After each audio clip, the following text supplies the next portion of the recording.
Never split the difference. Negotiating as if your life depended on it by Chris Voss. Chapter 1: The New Rules.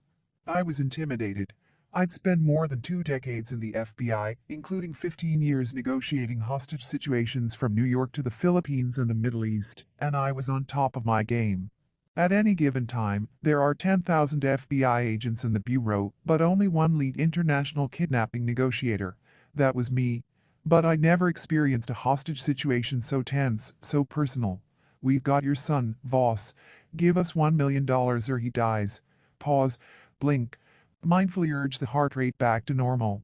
Sure, I've been in these types of situations before. Tons of them. Money for lives. But not like this. Not with my son on the line. Not $1 million. And not against people with fancy degrees and a lifetime of negotiating expertise. You see, the people across the table, my negotiating counterparts, were Harvard Law School negotiating professors. I come up to Harvard to take a short executive negotiating course to see if I could learn something from the business world's approach. It was supposed to be quiet and calm, a little professional development for an FBI guy trying to widen his horizons. But when Robert Nookin, the director of the Harvard Negotiation Research Project, learned I was on campus, he invited me to his office for a coffee. Just a chat, he said. I was honored and scared. Nookin is an impressive guy whom I'd followed for years. Not only is he a Harvard law professor, he's also one of the big shots of the conflict resolution field and the author of Bargaining with the Devil. When to negotiate, when to fight. One, to be honest, it felt unfair that Nookin wanted me, a former Kansas City beat cop, to debate negotiation with him. But then it got worse. Just after Nookin and I sat down, the door opened and another Harvard professor walked in. It was Gabriella Blum, a specialist in international negotiations, armed conflict, and counterterrorism, who'd spent 8 years as a negotiator for the Israeli National Security Council and the Israel Defense Forces. The toughest nails IDF. On cue, Nookin's secretary arrived and put a tape recorder on the table. Nookin and Blum smiled at me. I'd been tricked. We've got your son, Voss. Give us $1 million or he dies, Nookin said, smiling. I'm the kidnapper. What are you going to do? I experienced a flash of panic, but that was to be expected. It never changes. Even after 2 decades negotiating for human lives, you still feel fear, even in a role-playing situation. I calmed myself down. Sure, I was a street cop turned FBI agent playing against real heavyweights. And I wasn't a genius. But I was in this room for a reason. Over the years I had picked up skills, tactics, and a whole approach to human interaction that had not just helped me save lives, but, as I recognize now looking back, had also begun to transform my own life. My years of negotiating had infused everything from how I dealt with customer service reps to my parenting style. Come on, get me the money or I cut your son's throat right now, Nookin said. Testy. I gave him a long, slow stare. Then I smiled. How am I supposed to do that?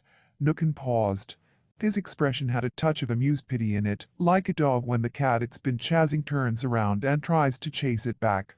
It was as if we were playing different games, with different rules. Nookin regained his composure and eyed me with arched brows, as if to remind me that we were still playing. So you're okay with me killing your son, Mr. Voss? I'm sorry, Robert, how do I know he's even alive? I said, using an apology in his first name, seeding more warmth into the interaction in order to complicate his gambit to bulldoze me. I really am sorry, but how can I get you any money right now, much less $1 million, if I don't even know he's alive? It was quite a sight to see such a brilliant man flustered by what must have seemed unsophisticated foolishness. On the contrary, though, my move was anything but foolish. I was employing what had become one of the FBI's most potent negotiating tools, the open-ended question. Today, after some years evolving these tactics for the private sector and my consultancy, the Black Swan Group, we call this tactic-calibrated questions, queries that the other side can respond to, but that have no fixed answers. It buys you time. It gives your counterpart the illusion of control. They are the one with the answers and power after all, and it does all that without giving them any idea of how constrained they are by it. Nookin, predictably, started fumbling because the frame of the conversation had shifted from how I'd respond to the threat of my son's murder to how the professor would deal with the logistical issues involved in getting the money.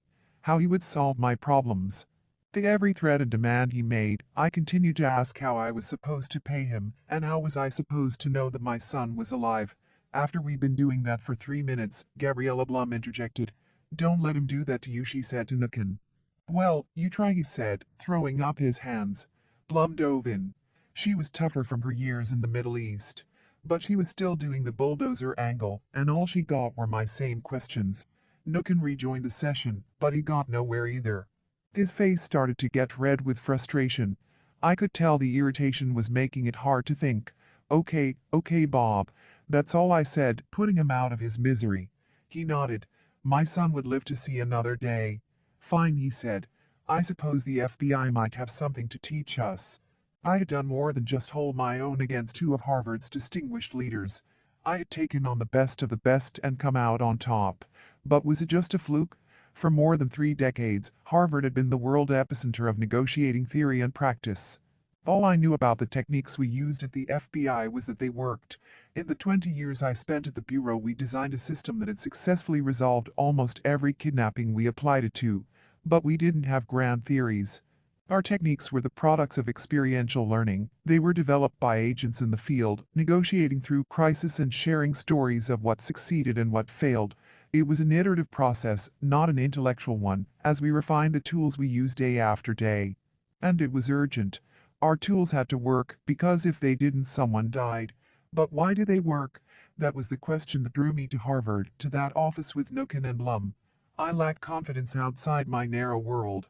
Most of all, I needed to articulate my knowledge and learn how to combine it with theirs, and they clearly had some, so I could understand, systematize, and expand it. Yes, our techniques clearly worked with mercenaries, drug dealers, terrorists, and brutal killers. But, I wondered, what about with normal humans? As I'd soon discover in the storied halls of Harvard, our techniques made great sense intellectually, and they worked everywhere. It turned out that our approach to negotiation held the keys to unlock profitable human interactions in every domain, and every interaction and every relationship in life. This book is how it works.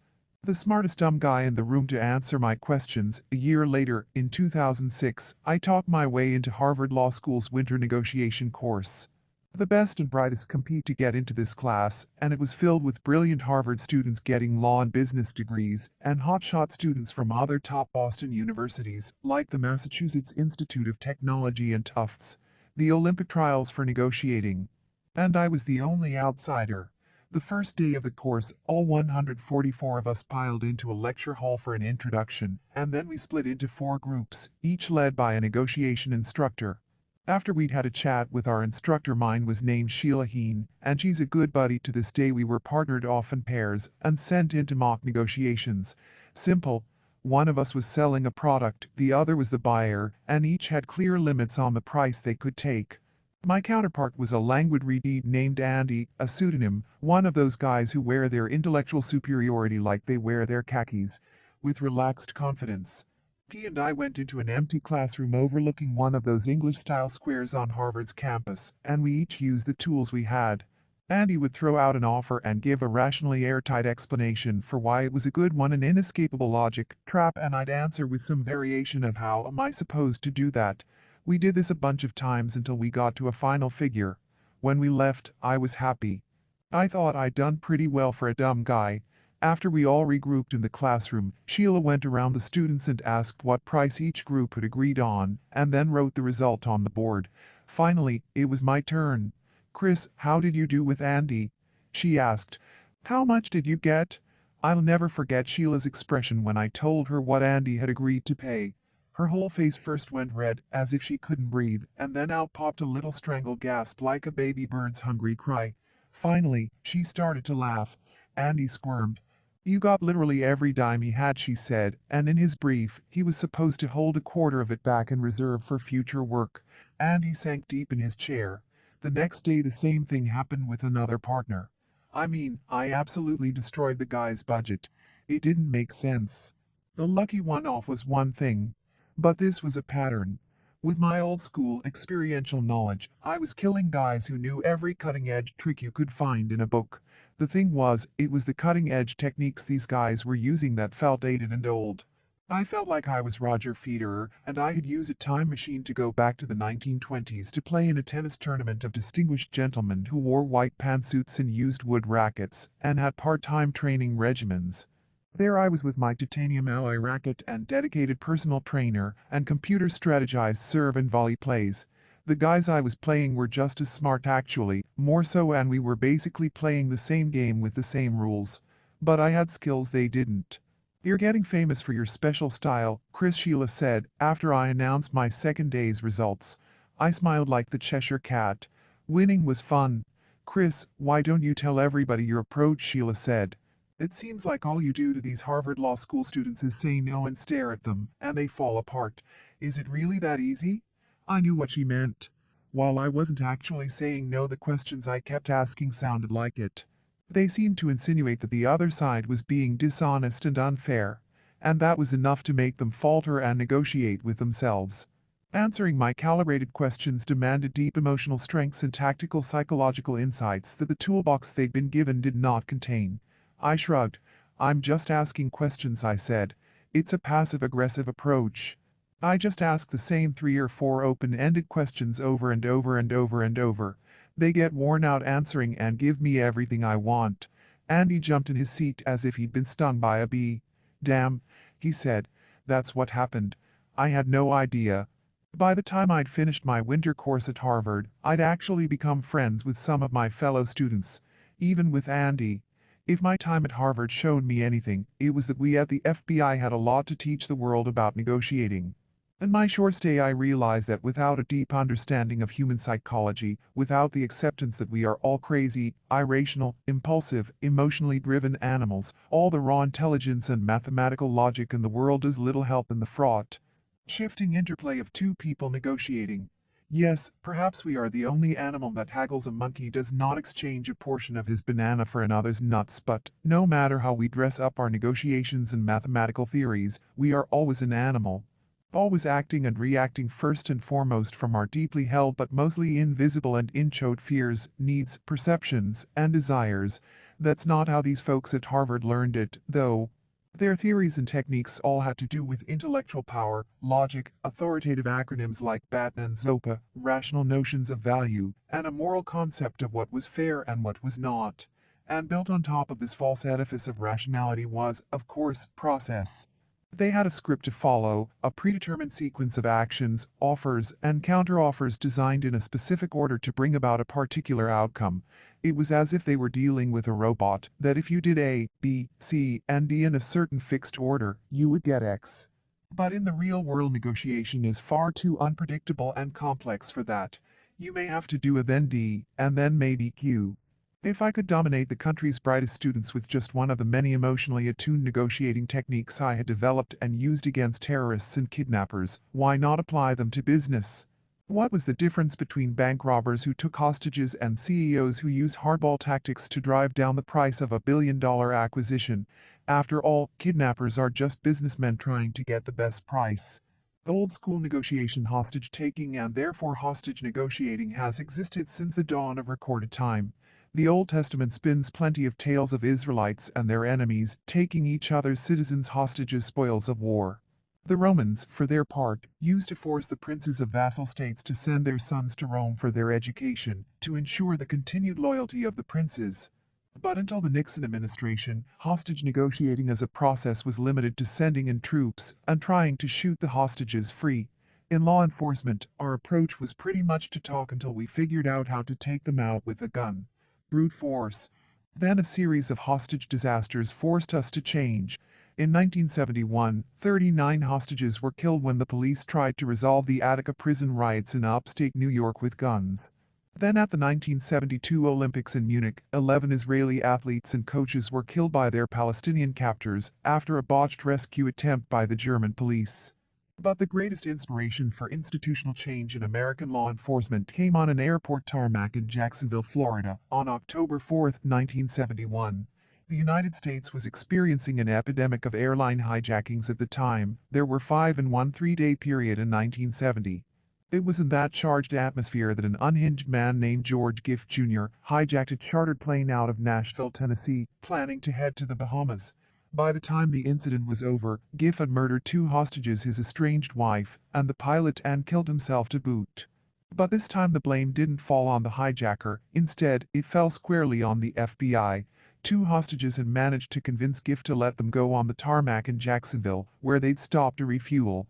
But the agents had gotten impatient and shot out the engine. And that had pushed Gift to the nuclear option. In fact, the blame placed on the FBI was so strong that when the pilot's wife and Gift's daughter filed a wrongful death suit alleging FBI negligence, the courts agreed. In the landmark Downs v. United States decision of 1975, the U.S. Court of Appeals wrote that there was a better suited alternative to protecting the hostages' well-being, and said that the FBI had turned what had been a successful waiting game, during which two persons safely left the plane, into a shooting match that left three persons dead. The court concluded that a reasonable attempt at negotiations must be made prior to a tactical intervention. The Downs hijacking case came to epitomize everything not to do in a crisis situation, and inspired the development of today's theories, training, and techniques for hostage negotiations.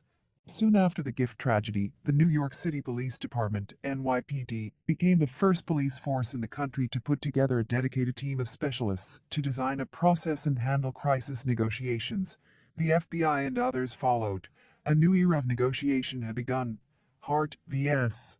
Mind in the early 1980s, Cambridge, Massachusetts, was the hot spot in the negotiating world as scholars from different disciplines began interacting and exploring exciting new concepts.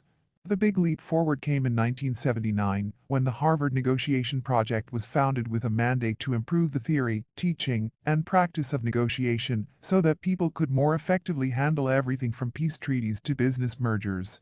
2 years later, Roger Fisher and William Ury, co-founders of the project, came out with Getting to Yes 2, a groundbreaking treatise on negotiation that totally changed the way practitioners thought about the field. Fisher and Ury's approach was basically to systematize problem solving so that negotiating parties could reach a mutually beneficial deal. The Getting to Yes in the title. Their core assumption was that the emotional brain, that animalistic, unreliable, and irrational beast, could be overcome through a more rational, joint problem-solving mindset. Their system was easy to follow and seductive, with 4 basic tenets. 1. Separate the person, the emotion, from the problem. 2. Don't get wrapped up in the other side's position, what they're asking for, but instead focus on their interests, why they're asking for it, so that you can find what they really want. 3. Work cooperatively to generate win-win options. And 4. Establish mutually agreed upon standards for evaluating those possible solutions. It was a brilliant, rational, and profound synthesis of the most advanced game theory and legal thinking of the day. For years after that book came out, everybody, including the FBI and the NYPD, focused on a problem-solving approach to bargaining interactions. It just seemed so modern and smart. Halfway across the United States, a pair of professors at the University of Chicago was looking at everything from economics to negotiation from a far different angle. They were the economist Amos Tversky and the psychologist Daniel Kahneman. Together, the two launched the field of behavioral economics, and Kahneman won a Nobel Prize by showing that man is a very irrational beast. Feeling, they discovered, is a form of thinking. As you've seen, when business schools like Harvard's began teaching negotiation in the 1980s, the process was presented as a straightforward economic analysis. It was a period when the world's top academic economists declared that we were all rational actors. And so it went in negotiation classes. Assuming the other side was acting rationally and selfishly and trying to maximize its position, the goal was to figure out how to respond in various scenarios to maximize one's own value. This mentality baffled Kahneman, who from years in psychology knew that, in his words, it is self-evident that people are neither fully rational nor completely selfish, and that their tastes are anything but stable. Through decades of research with Tversky, Kahneman proved that humans all suffer from cognitive bias, that is, unconscious and irrational brain processes that literally distort the way we see the world. Kahneman and Tversky discovered more than 150 of them. There's the framing effect, which demonstrates that people respond differently to the same choice depending on how it is framed. People place greater value on moving from 90% to 100% high probability to certainty than from 45% to 55%. Even though they're both 10 percentage points. Prospect theory explains why we take unwarranted risks in the face of uncertain losses. And the most famous is loss aversion, which shows how people are statistically more likely to act to avert a loss than to achieve an equal gain. Kahneman later codified his research in the 2011 bestseller Thinking, Fast and Slow. Man, he wrote, has 2 systems of thought. System 1, our animal mind, is fast, instinctive, and emotional. System 2 is slow, deliberative, and logical. and System 1 is far more influential. In fact, it guides and steers our rational thoughts. System 1's in-choke beliefs, feelings, and impressions are the main sources of the explicit beliefs and deliberate choices of System 2. They're the spring that feeds the river. We react emotionally, System 1, to a suggestion or question. Then that System 1 reaction informs and in effect creates the System 2 answer. Now think about that. Under this model, if you know how to affect your counterpart's System 1 thinking, his inarticulate feelings, by how you frame and deliver your questions and statements, then you can guide his System 2 rationality and therefore modify his responses. That's what happened to Andy at Harvard. By asking, "How am I supposed to do that?" I influenced his System 1 emotional mind into accepting that his offer wasn't good enough. His System 2 then rationalized the situation so that it made sense to give me a better offer. If you believe Kahneman, conducting negotiations based on System 2 concepts without the tools to read, understand, and manipulate the System 1 emotional underpinning was like trying to make an omelet without first knowing how to crack an egg. The FBI gets emotional as the new hostage negotiating team at the FBI grew and gained more experience and problem-solving skills during the 1980s and 90s. It became clear that our system was lacking a crucial ingredient. At the time, we were deep into getting to yes. And as a negotiator, consultant, and teacher with decades of experience, I still agree with many of the powerful bargaining strategies in the book. When it was published, it provided groundbreaking ideas on cooperative problem solving and originated absolutely necessary concepts like entering negotiations with a BATNA, the best alternative to a negotiated agreement. It was genius. But after the fatally disastrous sieges of Randy Weaver's Ruby Ridge Farm in Idaho in 1992 and David Koresh's Branch Davidian compound in Waco, Texas in 1993, there was no denying that most hostage negotiations were anything but rational problem-solving situations. I mean, have you ever tried to devise a mutually beneficial win-win solution with a guy who thinks he's the Messiah? It was becoming glaringly obvious that getting to yes didn't work with kidnappers. No matter how many agents read the book with highlighters in hand, it failed to improve how we as hostage negotiators approach deal-making. There was clearly a breakdown between the book's brilliant theory and everyday law enforcement experience. Why was it that everyone had read this best-selling business book and endorsed it as one of the greatest negotiation texts ever written, and yet so few could actually follow it successfully? Were we morons? After Ruby Ridge and Waco, a lot of people were asking that question. U.S. Deputy Attorney General Philip B. Hayman, to be specific, wanted to know why our hostage negotiation techniques were so bad. In October 1993, he issued a report titled Lessons of Waco, Proposed Changes in Federal Law Enforcement 4, which summarized an expert panel's diagnosis of federal law enforcement's inability to handle complex hostage situations. As a result, in 1994 FBI Director Louis Freeh announced the formation of the Critical Incident Response Group, CIRG, a blended division that would combine the crises negotiation, crises management, behavioral sciences, and hostage rescue teams, and reinvent crisis negotiation. The only issue was, what techniques were we going to use? Around this time, two of the most decorated negotiators in FBI history, my colleague Fred Lansley and my former boss Gary Nosner, were leading a hostage negotiation class in Oakland, California. When they asked their group of 35 experienced law enforcement officers a simple question, how many had dealt with a classic bargaining situation where problem solving was the best technique? Not one hand went up. Then they asked the complementary question, how many students had negotiated an incident in a dynamic, intense, uncertain environment where the hostage taker was in emotional crisis and had no clear demands? Every hand went up. It was clear. If emotionally driven incidents, not rational bargaining interactions, constituted the bulk of what most police negotiators had to deal with, then our negotiating skills had to laser focus on the animal, emotional, and irrational. From that moment onward, our emphasis would have to be not on training in quid pro quo bargaining and problem solving, but on education in the psychological skills needed in crisis intervention situations. Emotions and emotional intelligence would have to be central to effective negotiation, not things to be overcome. What were needed were simple psychological tactics and strategies that worked in the field to calm people down, establish rapport, gain trust, elicit the verbalization of needs, and persuade the other guy of our empathy. We needed something easy to teach, easy to learn, and easy to execute. These were cops and agents, after all, and they weren't interested in becoming academics or therapists. What they wanted was to change the behavior of the hostage taker, whoever they were and whatever they wanted, to shift the emotional environment of the crisis just enough so that we could secure the safety of everyone involved. In the early years, the FBI experimented with both new and old therapeutic techniques developed by the counseling profession.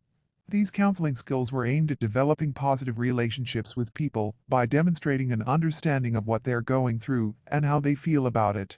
It all starts with the universally applicable premise that people want to be understood and accepted. Listening is the cheapest, yet most effective concession we can make to get there. By listening intensely, a negotiator demonstrates empathy and shows a sincere desire to better understand what the other side is experiencing. Psychotherapy research shows that when individuals feel listened to, they tend to listen to themselves more carefully and to openly evaluate and clarify their own thoughts and feelings.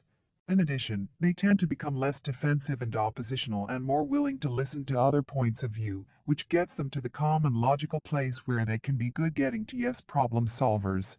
The whole concept, which you learn as the centerpiece of this book, is called tactical empathy. This is listening as a martial art, balancing the subtle behaviors of emotional intelligence and the assertive skills of influence to gain access to the mind of another person. Contrary to popular opinion, listening is not a passive activity. It is the most active thing you can do. Once we started developing our new techniques, the negotiating world split into two currents. Negotiation as learned at the country's top school continued down the established road of rational problem solving, while, ironically, we meatheads at the FBI began to train our agents in an unproven system based on psychology, counseling, and crisis intervention. While the Ivy League taught math and economics, we became experts in empathy. And our way worked. Life is negotiation. While you might be curious how FBI negotiators get some of the world's toughest bad guys to give up their hostages, you could be excused for wondering what hostage negotiation has to do with your life. Happily, very few people are ever forced to deal with Islamist terrorists who have kidnapped their loved ones. But allow me to let you in on a secret. Life is negotiation. The majority of the interactions we have at work and at home are negotiations that boil down to the expression of a simple animalistic urge. I want you to free the hostages is a very relevant one to this book, of course. But so is, I want you to accept that $1 million contract. I want to pay $20,000 for that car. I want you to give me a 10% raise. And I want you to go to sleep at 9 p.m. Negotiation serves two distinct vital life functions: information gathering and behavior influencing, and includes almost any interaction where each party wants something from the other side. Your career, your finances, your reputation, your love life, even the fate of your kids at some point, all of these hinge on your ability to negotiate. Negotiation as you learn it here is nothing more than communication with results. Getting what you want out of life is all about getting what you want from and with other people. Conflict between two parties is inevitable in all relationships, so it's crucial, even to know how to engage in that conflict to get what you want without inflicting damage. In this book, I draw on my more than 2-decade career in the Federal Bureau of Investigation to distill the principles and practices I deployed in the field into an exciting new approach designed to help you disarm, redirect, and dismantle your counterpart in virtually any negotiation. And to do so in a relationship-affirming way. Yes, you'll learn how we negotiated the safe release of countless hostages. But you'll also learn how to use a deep understanding of human psychology to negotiate a lower car price, a bigger raise, and a child's bedtime. This book will teach you to reclaim control of the conversations that inform your life and career. The first step to achieving a mastery of daily negotiation is to get over your aversion to negotiating. You don't need to like it, you just need to understand that's how the world works. Negotiating does not mean browbeating or grinding someone down. It simply means playing the emotional game that human society is set up for. In this world, you get what you ask for, you just have to ask correctly. So claim your prerogative to ask for what you think is right. What this book is really about, then, is getting you to accept negotiation and in doing so learn how to get what you want in a psychologically aware way. You learn to use your emotions, instincts, and insights in any encounter to connect better with others, influence them, and achieve more. Effective negotiation is applied people smarts, a psychological edge in every domain of life. How to size someone up, how to influence their sizing up of you, and how to use that knowledge to get what you want. But beware, this is not another pop psych book. It's a deep and thoughtful, and most of all, practical take on leading psychological theory that distills lessons from a 24-year career in the FBI and 10 years teaching and consulting in the best business schools and corporations in the world. And it works for one simple reason. It was designed in and for the real world. It was not born in a classroom or a training hall, but built from years of experience that improved it until it reached near perfection.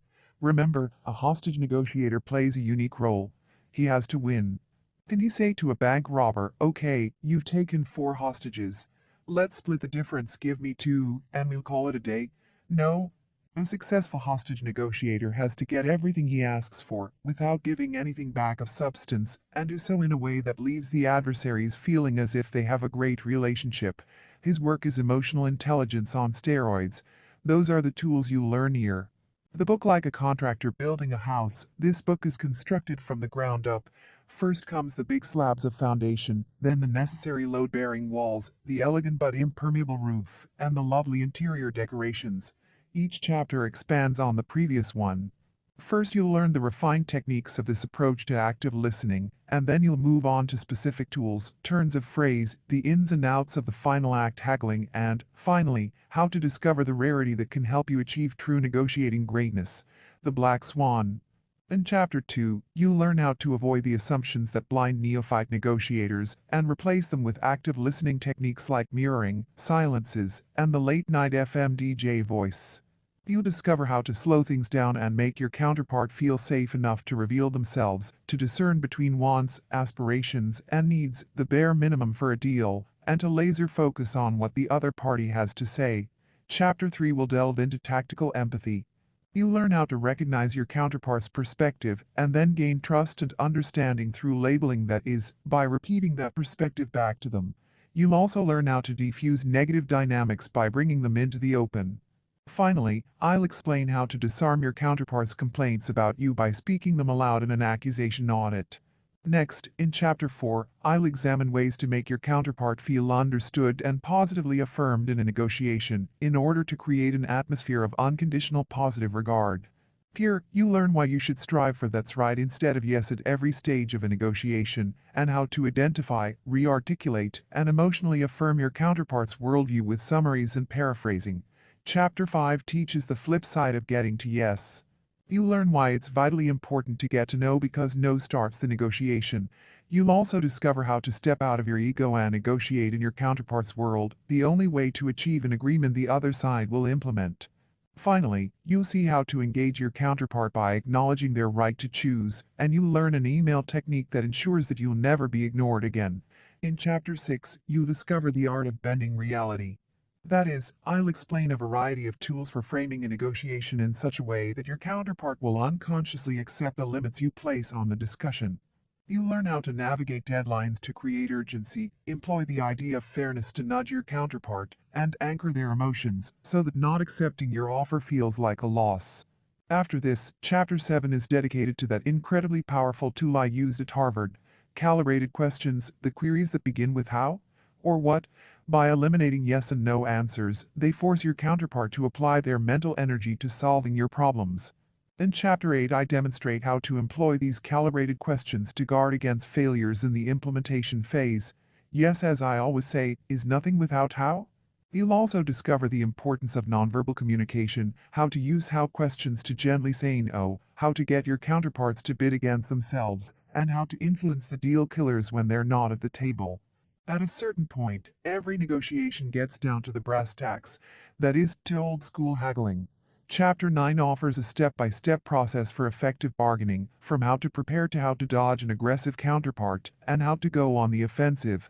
You'll learn the Ackerman system, the most effective process the FBI has for setting and making offers. Finally, Chapter 10 explains how to find and use those most rare of negotiation animals, the black swan. In every negotiation there are between 3 and 5 pieces of information that, were they to be uncovered, would change everything. The concept is an absolute game changer, so much so, I've named my company the Black Swan Group. In this chapter, you'll learn how to recognize the markers that show the black swan's hidden nest, as well as simple tools for employing black swans to gain leverage over your counterpart and achieve truly amazing deals. Each chapter will start with a fast-paced story of a hostage negotiation, which will then be dissected with an eye to explaining what worked and what didn't. After I explain the theory and the tools, you'll read real-life case studies from me and others who have used these tools to prevail while negotiating a salary, purchasing a car, or working out nettlesome problems at home. When you finish this book, I will have succeeded if you've applied these crucial techniques to improve your career and life. I'm sure you will. Just remember, to successfully negotiate it is critical to prepare. Which is why in the appendix you'll find an invaluable tool I use with all my students and clients called the Negotiation One Sheet, a concise primer of nearly all our tactics and strategies for you to think through and customize for whatever kind of deal you're looking to close. Most important to me is that you understand how urgent, essential, and even beautiful negotiation can be. When we embrace negotiating's transformative possibilities, we learn how to get what we want and how to move others to a better place. Negotiation is the heart of collaboration. It is what makes conflict potentially meaningful and productive for all parties. It can change your life as it has changed mine. I've always thought of myself as just a regular guy, hardworking and willing to learn, yes, but not particularly talented. And I've always felt that life holds amazing possibilities. In my much younger days, I just didn't know how to unlock those possibilities. But with the skills I've learned, I've found myself doing extraordinary things and watching the people I've taught achieve truly life-changing results. When I use what I've learned over the last 30 years, I know I actually have the power to change the course of where my life is going, and to help others do that as well. 30 years ago, while I felt like that could be done, I didn't know how. Now I do. Here's how. Chapter 2 Be a Mirror September 30th, 1993 A brisk autumn morning, around 8:30. Two masked bank robbers trigger an alarm as they storm into the Chase Manhattan Bank at 7th Avenue and Carroll Street in Brooklyn. There are only two female tellers and a male security guard inside. The robbers crack the unarmed 60-year-old security guard across the skull with a .357, drag him to the men's room, and lock him inside. One of the tellers gets the same pistol whipping treatment. Then one of the robbers turns to the other teller, puts the barrel in her mouth, and pulls the trigger. Click, goes the empty chamber. Next one is real, says the robber. Now open the vault. A bank robbery, with hostages. Happens all the time in the movies, but it had been almost 20 years since there had been one of these standoffs in New York, the city with more hostage negotiation jobs than any other jurisdiction in the country. And this happened to be my very first feet to the fire in-your-face hostage job. I had been training for about a year and a half in hostage negotiations, but I hadn't had a chance to use my new skills. For me, 1993 had already been a very busy and incredible ride. Working on the FBI's Joint Terrorism Task Force, I had been the co-case agent in an investigation that thwarted a plot to set off bombs in the Holland and Lincoln Tunnels, the United Nations, and 26 Federal Plaza, the home of the FBI in New York City. We broke it up just as terrorists were mixing bombs in a safe house. The plotters were associated with an Egyptian cell that had ties to the blind sheik, who later would be found guilty of masterminding the plot that we uncovered. You might think a bank robbery would be small potatoes after we busted up a terrorist plot, but by then I had already come to realize that negotiation would be my lifelong passion. I was eager to put my new skills to the test. And besides, there was nothing small about this situation. When we got the call, my colleague Charlie Bowdoin and I raced to the scene, bailed out of his black Crown Victoria, and made our way to the command post. The whole cavalry showed up for this one. NYPD, FBI, SWAT, all the muscle and savvy of law enforcement, up against the knee-jerk desperation of a couple of bank robbers seemingly in over their heads. New York police, behind a wall of blue and white trucks and patrol cars, had set up across the street inside another bank. SWAT team members, peering through rifle scopes from the roofs of nearby brownstone buildings, had their weapons trained on the bank's front and rear doors. Assumptions blind, hypotheses guide good negotiators. Going in, know they have to be ready for possible surprises. Great negotiators aim to use their skills to reveal the surprises they are certain exist. Experience will have taught them that they are best served by holding multiple hypotheses about the situation, about the counterpart's wants, about a whole array of variables in their mind at the same time. Present and alert in the moment, they use all the new information that comes their way to test and winnow true hypotheses from false ones. In negotiation, each new psychological insight or additional piece of information revealed heralds a step forward and allows one to discard one hypothesis in favor of another. You should engage the process with a mindset of discovery. Your goal at the outset is to extract and observe as much information as possible, which, by the way, is one of the reasons that really smart people often have trouble being negotiators. They're so smart they think they don't have anything to discover. Too often people find it easier just to stick with what they believe. Using what they've heard or their own biases, they often make assumptions about others even before meeting them. They even ignore their own perceptions to make them conform to foregone conclusions. These assumptions muck up our perceptual windows onto the world, showing us an unchanging, often flawed version of the situation. Great negotiators are able to question the assumptions that the rest of the involved players accept on faith or in arrogance, and thus remain more emotionally open to all possibilities and more intellectually agile to a fluid situation. Unfortunately, back in 1993, I was far from great. Everyone thought the crisis would be over quickly. The bank robbers had little choice but to surrender, or so we thought. We actually started the day with intelligence that the bank robbers wanted to surrender. Little did we know that was a ruse their ringleader planted to buy time. And throughout the day, he constantly referred to the influence the other 4 bank robbers exerted on him. I hadn't yet learned to be aware of a counterpart's overuse of personal pronouns we, they, or me, I. The less important he makes himself, the more important he probably is, and vice versa. We would later find out there was only one other bank robber, and he had been tricked into the robbery. Actually, 3 robbers, if you counted the getaway driver, who got away before we even entered the scene. The lead hostage taker was running his own counterintelligence operation, feeding us all kinds of misinformation. He wanted us to think he had a bunch of co-conspirators with him from a number of different countries. He also wanted us to think that his partners were much more volatile and dangerous than he was. Looking back, of course, his game plan was clear. He wanted to confuse us as much as he could until he could figure a way out. He would constantly tell us that he wasn't in charge and that every decision was the responsibility of the other guys. He would indicate that he was scared or, at least, a little tentative when we asked him to pass along certain information. And yet he always spoke with a voice of complete calm and absolute confidence. It was a reminder to my colleagues and me that until you know what you're dealing with, you don't know what you're dealing with. Though the call had come in about 8:30 a.m. By the time we arrived across the street from the bank and made contact, it was probably about 10:30 a.m. The word when we came on the scene was that this was going to be cookie cutter, by the book, short and sweet. Our commanders thought we'd be in and out of there in 10 minutes, because the bad guys supposedly wanted to give themselves up. This would later become a problem when negotiations stalled and command became embarrassed because they'd made the mistake of sharing this early optimism with the press based on all the early misinformation. We arrived on the scene to take a surrender, but the situation went sideways almost immediately. Everything we assumed we knew was wrong. The schizophrenic, our negotiation operations center, NOC, was set up in an office in a bank immediately across a narrow street from the Chase branch. We were way too close to the hostage site, so right away we were at a disadvantage. We were less than 30 yards from the crisis point, where ideally you want to have a little more of a buffer than that. You want to put some distance between you and whatever worst-case scenario might be waiting at the other end of the deal. When my partner and I arrived, I was immediately assigned to coach the police department negotiator on the phone. His name was Joe, and he was doing fine, but in these types of situations, nobody worked alone. We always worked in teams. The thinking behind this policy was that all these extra sets of ears would pick up extra information. In some standoffs, we had as many as 5 people on the line, analyzing the information as it came in, offering behind-the-scenes input and guidance to our man on the phone, and that's how we were set up here. We had Joe taking the lead on the phone, and another 3 or 4 of us were listening in, passing notes back and forth, trying to make sense of a confusing situation.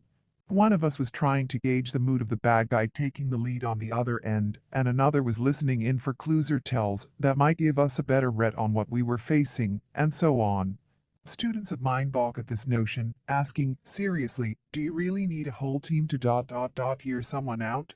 The fact that the FBI has come to that conclusion, I tell them, should be a wake-up call. It's really not that easy to listen well. We are easily distracted. We engage in selective listening, hearing only what we want to hear, our minds acting on a cognitive bias for consistency rather than truth. And that's just the start. Most people approach a negotiation so preoccupied by the arguments that support their position that they are unable to listen attentively. In one of the most cited research papers in psychology, one George A. Miller persuasively put forth the idea that we can process only about 7 pieces of information in our conscious mind at any given moment. In other words, we are easily overwhelmed. For those people who view negotiation as a battle of arguments, it's the voices in their own head that are overwhelming them. When they're not talking, they're thinking about their arguments, and when they are talking, they're making their arguments. Often those on both sides of the table are doing the same thing, so you have what I call a state of schizophrenia. Everyone just listening to the voice in their head and not well because they're doing 7 or 8 other things at the same time. It may look like there are only 2 people in a conversation, but really it's more like 4 people all talking at once. There's one powerful way to quiet the voice in your head and the voice in their head at the same time. Treat 2 schizophrenics with just one pill. Instead of prioritizing your argument, in fact, instead of doing any thinking at all in the early goings about what you're going to say, make your soul and all-encompassing focus the other person and what they have to say. In that mode of true active listening, aided by the tactics you'll learn in the following chapters, you'll disarm your counterpart. You'll make them feel safe. The voice in their head will begin to quiet down. The goal is to identify what your counterparts actually need, monetarily, emotionally, or otherwise, and get them feeling safe enough to talk and talk and talk some more about what they want. The latter will help you discover the former. Wants are easy to talk about, representing the aspiration of getting our way and sustaining any illusion of control we have as we begin to negotiate. Needs imply survival, the very minimum required to make us act, and so make us vulnerable. But neither wants nor needs are where we start. It begins with listening, making it about the other people, validating their emotions, and creating enough trust and safety for a real conversation to begin. We were far from that goal with the lead hostage taker on the call. He kept putting up these weird smoke screens. He wouldn't give up his name, he tried to disguise his voice, he was always telling Joe he was being put on speaker so everyone around him in the bank could hear. And then he would abruptly announce that he was putting Joe on hold and hang up the phone. He was constantly asking about a van, saying he and his partners wanted us to arrange one for them so they could drive themselves and the hostages to the local precinct to surrender. That was where the surrender nonsense had come from, but, of course, this wasn't a surrender plan so much as it was an escape plan. In the back of his mind, this guy thought he could somehow leave the bank without being taken into custody, and now that his getaway driver had fled the scene, he needed access to a vehicle. After it was all over, a couple of other details came clear. We weren't the only ones who had been lied to. Apparently, this lead bank robber hadn't told his partners they were going to rob a bank that morning. It turned out he was a cash courier who serviced the bank, and his partners were under the impression that they were going to burglarize the ATM.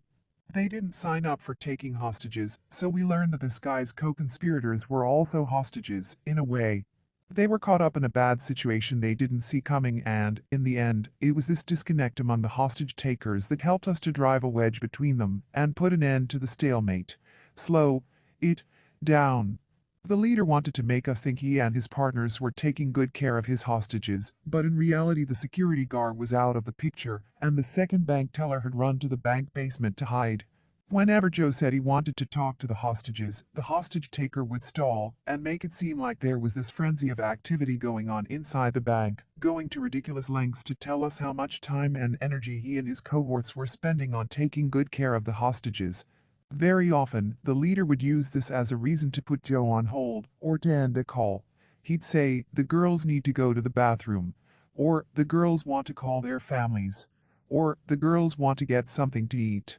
Joe was doing a good job keeping this guy talking, but he was slightly limited by the negotiating approach that police departments were using at the time. The approach was half MSU making shit up and half a sort of sales approach, basically trying to persuade, coerce, or manipulate in any way possible. The problem was, we were in too much of a hurry, driving too hard toward a quick solution, trying to be a problem solver, not a people mover. Going too fast is one of the mistakes all negotiators are prone to making. If we're too much in a hurry, people can feel as if they're not being heard, and we risk undermining the rapport and trust we've built. There's plenty of research that now validates the passage of time as one of the most important tools for a negotiator. When you slow the process down, you also calm it down. After all, if someone is talking, they're not shooting. We caught a break when the robbers started to make noise about food. Joe was going back and forth with them for a while on what they were going to have, and how we were going to get it to them. It became a negotiation in and of itself. We got it all set up, prepared to send the food in on a kind of robot device, because that's what this guy was comfortable with, but then he did an about-face, said to forget about it. Said they'd found some food inside, so it was just one brick wall after another, one smoke screen after another. It would feel to us like we were making a little progress, then this guy would take an abrupt turn, or hang up on us, or change his mind. Meanwhile, our investigators used the time to run the registration of every one of the dozens of vehicles found nearby on the street, and managed to speak to the owners of every one of them except one, a car belonging to someone named Chris Watts. This became our one and only lead at the time, and as our endless back and forth continued on the phone, we sent a group of investigators to the address on Chris Watts' registration, where they found someone who knew Chris Watts and agreed to come down to the scene of the standoff to possibly identify him. We still didn't have a visual on the inside, so our eyewitness had to be more of an ear witness, and he was able to identify Chris Watts by his voice. We now knew more about our adversary than he thought we knew, which put us at a momentary advantage. We were putting together all the puzzle pieces, but it didn't get us any closer to our endgame, which was to determine for sure who was inside the building, to ensure the health and well-being of the hostages, and to get them all out safely, the good guys and the bad guys. The voice. After 5 hours, we were stuck, so the lieutenant in charge asked me to take over. Joe was out, I was in. Basically, it was the only strategic play at our disposal that didn't involve an escalation in force. The man we now knew as Chris Watts had been in the habit of ending his calls abruptly, so my job was to find a way to keep him talking. I switched into my late-night FM DJ voice. Deep, soft, slow, and reassuring. I had been instructed to confront Watts as soon as possible about his identity. I also came onto the phone with no warning, replacing Joe, against standard protocol. It was a shrewd move by the NYPD lieutenant to shake things up, but it easily could have backfired. This soothing voice was the key to easing the confrontation. Chris Watts heard my voice on the line and cut me off immediately. Said, "Hey, what happened to Joe?" I said, "Joe's gone. This is Chris. You're talking to me now." I didn't put it like a question. I made a downward inflecting statement, in a downward inflecting tone of voice. The best way to describe the late-night FM DJ's voice is as the voice of common reason. When deliberating on a negotiating strategy or approach, people tend to focus all their energies on what to say or do. But it's how we are, our general demeanor and delivery, that is both the easiest thing to enact and the most immediately effective mode of influence. Our brains don't just process and understand the actions and words of others, but their feelings and intentions too, the social meaning of their behavior and their emotions. On a mostly unconscious level, we can understand the minds of others not through any kind of thinking, but through quite literally grasping what the other is feeling.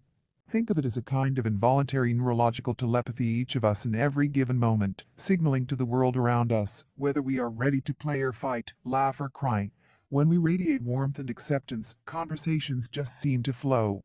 When we enter a room with a level of comfort and enthusiasm, we attract people toward us. Smile at someone on the street, and as a reflex they'll smile back. Understanding that reflex and putting it into practice is critical to the success of just about every negotiating skill there is to learn.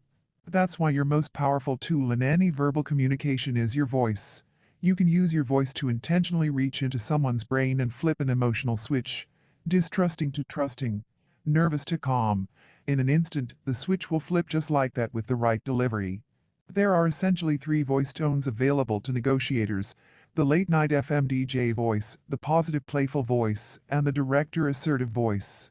Forget the assertive voice for now, except in very rare circumstances. Using it is like slapping yourself in the face while you're trying to make progress.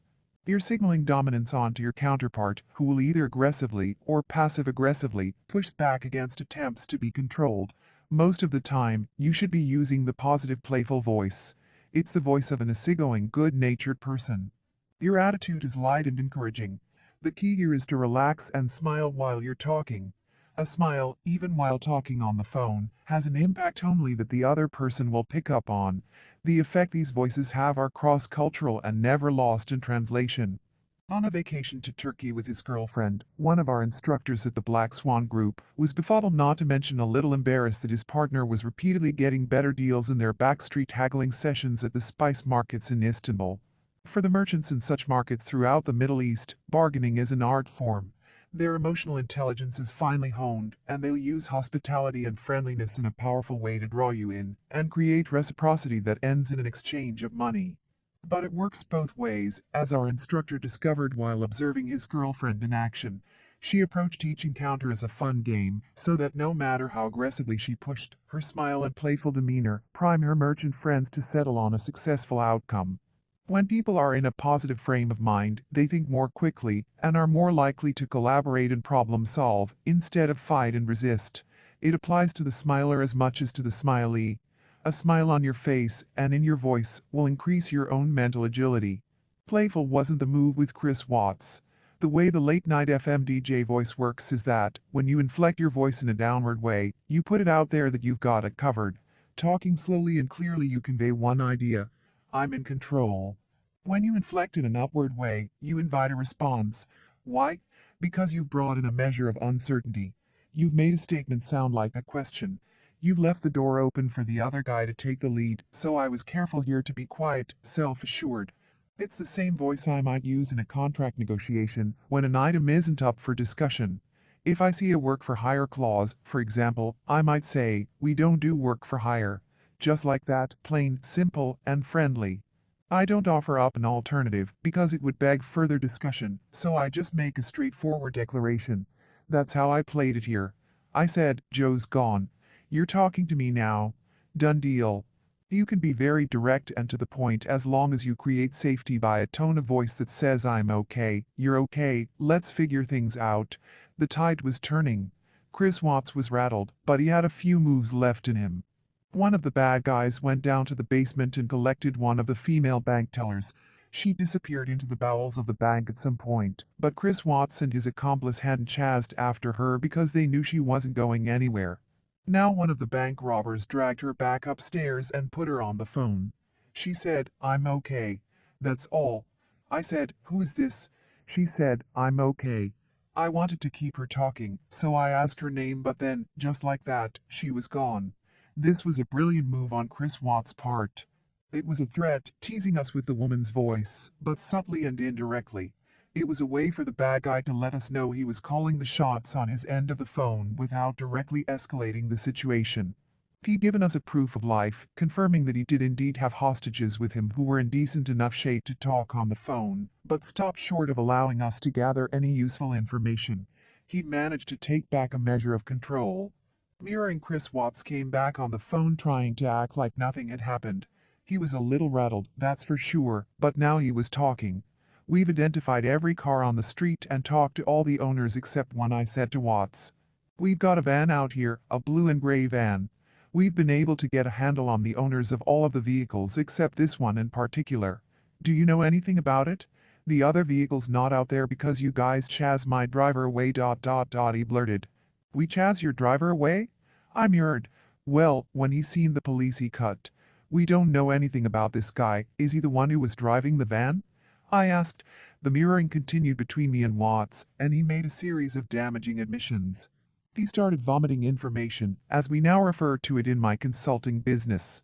He talked about an accomplice we had no knowledge of at the time. That exchange helped us nail the driver of the getaway car.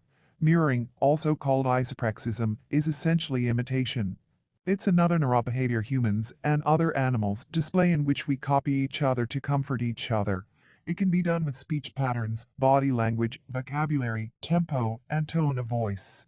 It's generally an unconscious behavior. We are rarely aware of it when it's happening, but it's a sign that people are bonding, in sync, and establishing the kind of rapport that leads to trust. It's a phenomenon, and now technique, that follows a very basic but profound biological principle. We fear what's different and are drawn to what's similar. As the saying goes, birds of a feather flock together. Mirroring, then, when practiced consciously, is the art of insinuating similarity. Trust me, a mirror signals to another's unconscious, you and I, we are alike. Once you're attuned to the dynamic, you'll see it everywhere. Couples walking on the street with their steps in perfect synchrony, friends in conversation at a park, both nodding their heads and crossing the legs at about the same time. These people are, in a word, connected. While mirroring is most often associated with forms of nonverbal communication, especially body language, as negotiators a mirror focuses on the words and nothing else.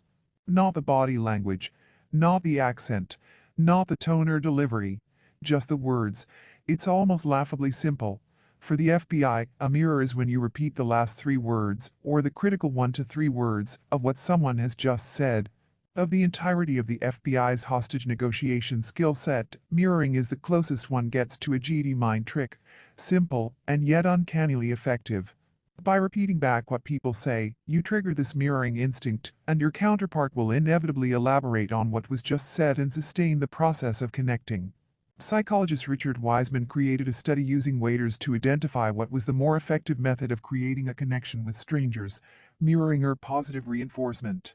One group of waiters, using positive reinforcement, lavished praise and encouragement on patrons using words such as great, no problem, and sure in response to each order. The other group of waiters mirrored their customers simply by repeating their orders back to them. The results were stunning. The average tip of the waiters who mirrored was 70% more than of those who used positive reinforcement. I decided it was time to hit him with his name to let him know we were on to him. I said, "There's a vehicle out here, and it's registered to a Chris Watts." He said, "Okay." Not letting anything on. I said, "Is he there? Is this you? Are you Chris Watts?" It was a stupid question on my part. A mistake. For a mirror to be effective, you've got to let it sit there and do its work. It needs a bit of silence. I stepped all over my mirror. As soon as I said it, I wanted to take it back. "Are you Chris Watts?" What the hell could this guy say to that? Of course, he replied, "No." I made a boneheaded move and given Chris Watts a way to dodge this confrontation, but he was nevertheless rattled. Up until this moment, he thought he was anonymous. Whatever fantasy he had running through his head, there was a way out for him, a do-over button. Now he knew different. I compassed myself, slowed it down a little, and this time shut my mouth after the mirror. I said, "No." You said okay. Now I had him, I thought.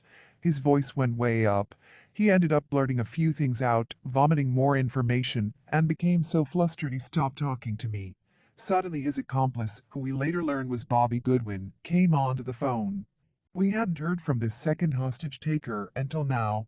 We'd known all along that Chris Watts wasn't acting alone, but we hadn't gotten a good read on how many people he had working with him on this, and now here was his unwitting accomplice. Thinking our original police department negotiator was still handling our end.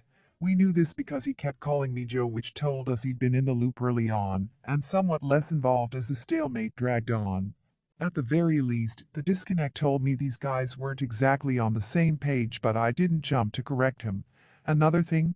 It sounded like this second guy was speaking through a towel or a sweatshirt, like he was biting on some kind of fabric, even. Going to all these lengths to mask his voice, which meant he was clearly scared. He was nervous, jumpy as hell, anxious over how this standoff was going down. I tried to set him at ease, still with the downward inflecting DJ voice. I said, "Nobody's going anywhere." I said, "Nobody's gonna get hurt." After about a minute and a half, the jumpiness seemed to disappear. The muffled voice, too. His voice came through much more clearly as he said, "I trust you, Joe." The more I kept the second guy on the phone, the more it became clear he was someplace he did not want to be. Bobby wanted out, and, of course, he wanted out without getting hurt.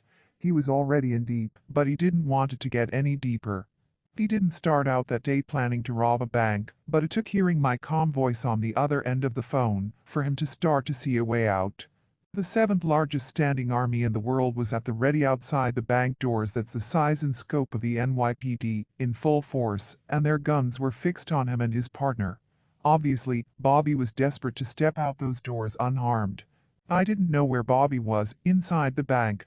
To this day, I don't know if he managed to step away from his partner, or if he was talking to me in plain sight of Chris Watts.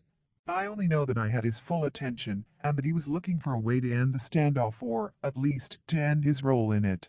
I learned later that in between phone calls Chris Watts was busy squirreling cash inside the bank walls. He was also burning piles of cash in full view of the two female hostages. On the face of it, this was bizarre behavior, but to a guy like Chris Watts, there was a certain logic to it. Apparently, he'd gotten it in his head that he could burn, say, $50,000, and if $300,000 was reported missing, bank officials wouldn't think to go looking for the other $250,000. It was an interesting deception, not exactly clever, but interesting. It showed a weird attention to detail. In his own mind at least, if Chris Watts managed to escape this box he'd made for himself, he could lie low for a while and come back at some future date for the money he'd stashed away, money that would no longer be on the bank's ledgers. What I liked about this second guy, Bobby, was that he didn't try to play any games with me on the phone. He was a straight shooter, so I was able to respond as a straight shooter in kind. The same way I'd get back whatever I put out, he was getting back whatever he was putting out, so I was with him on this. Experience told me all I had to do was keep him talking and he'd come around. We'd find a way to get him out of that bank with or without Chris Watts.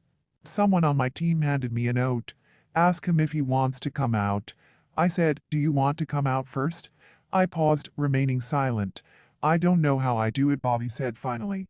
What's stopping you from doing it right now? I asked. How do I do that? He asked again. Tell you what. Meet me out front right now. This was a breakthrough moment for us, but we still had to get Bobby out of there and find a way to let him know that I'd be waiting for him on the other side of the door.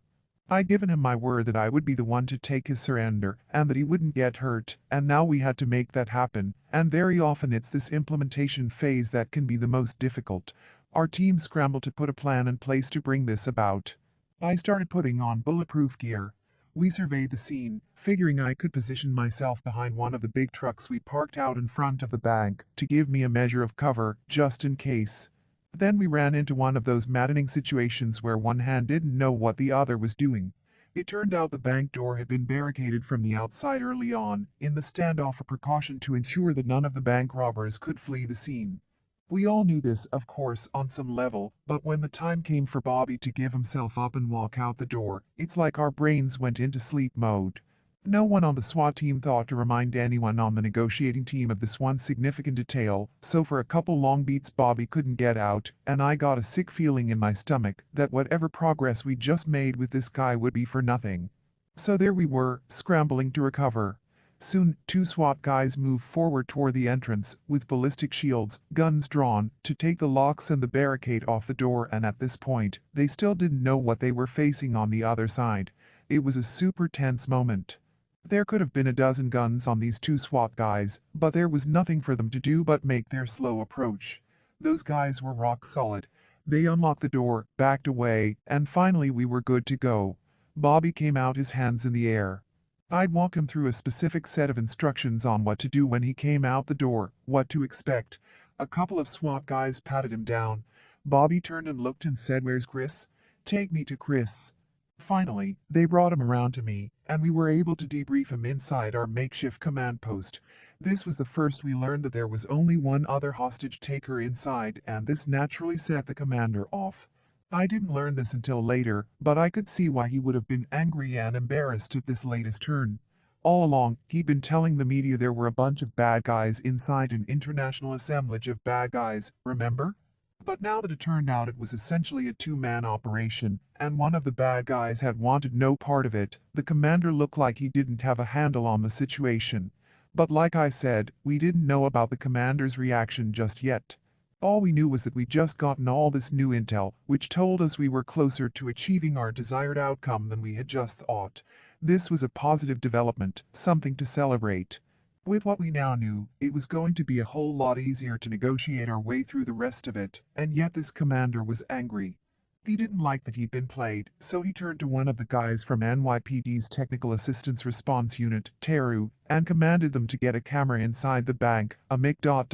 something.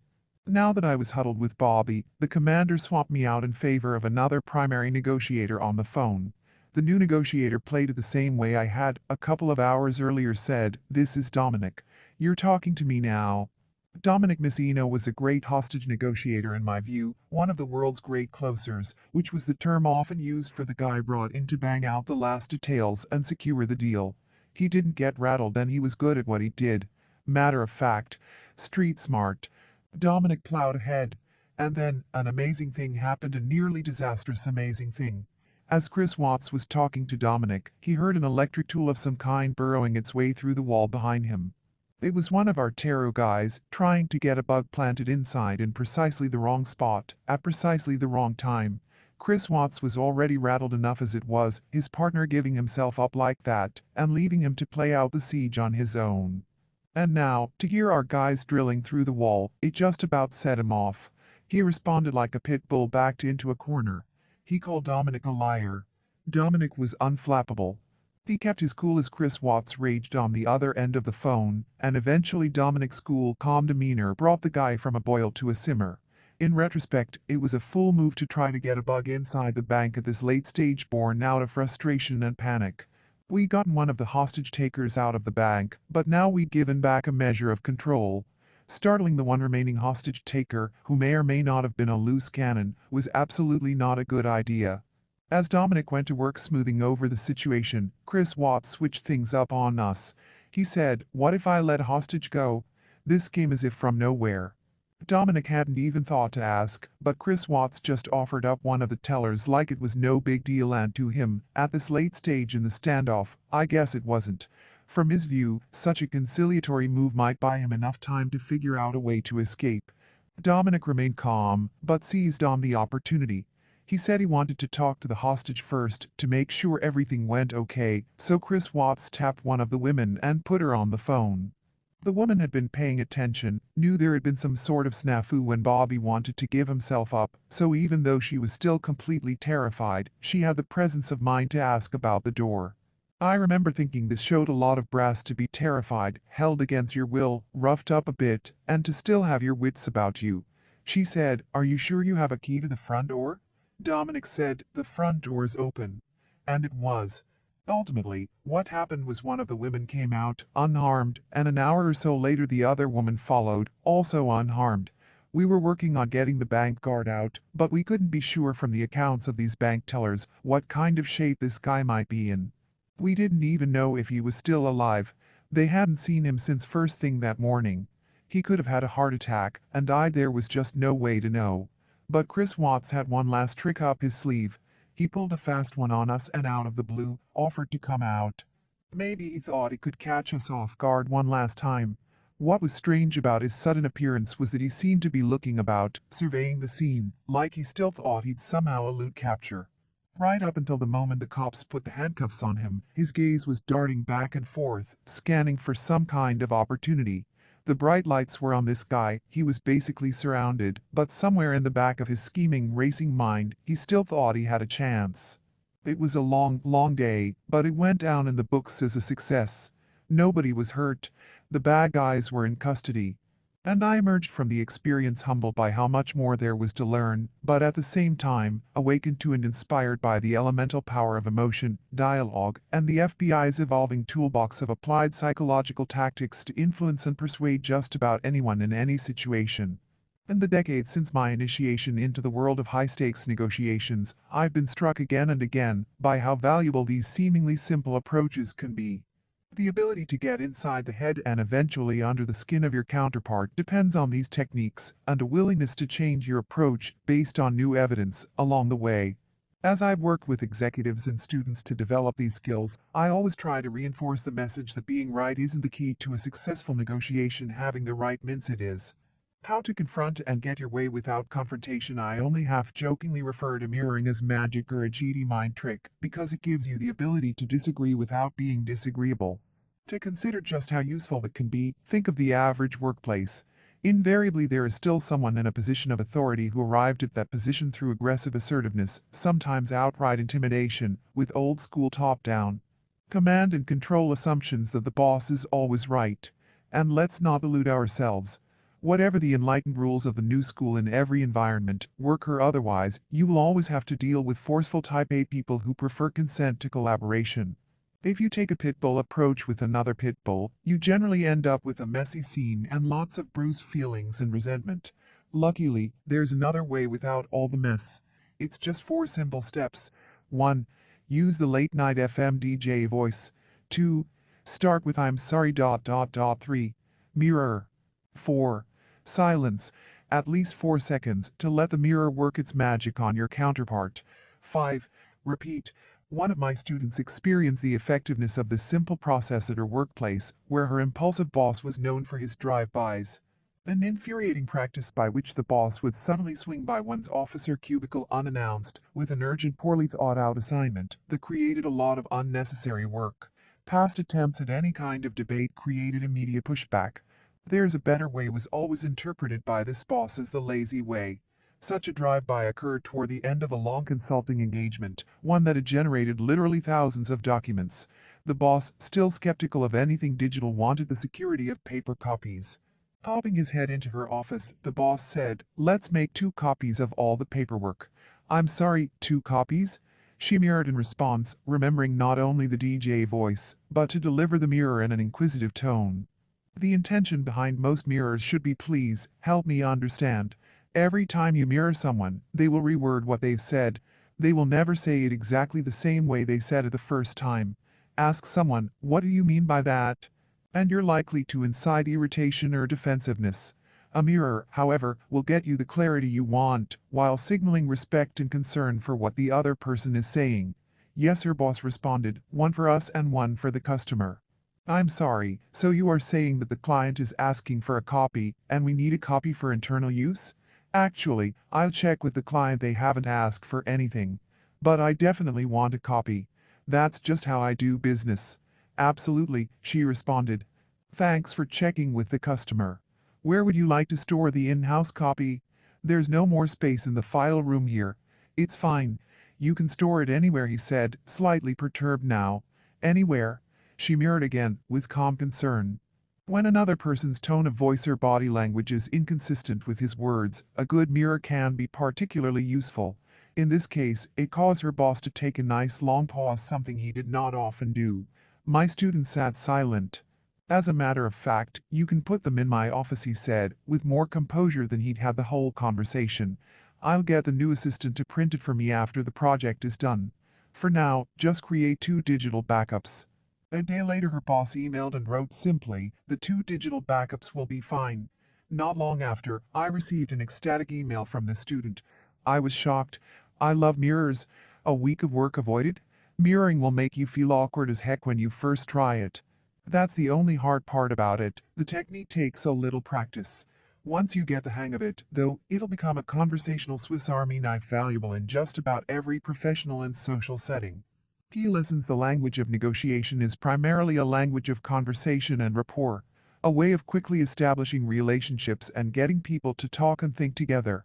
Which is why when you think of the greatest negotiators of all time, I've got a surprise for you. Think Oprah Winfrey.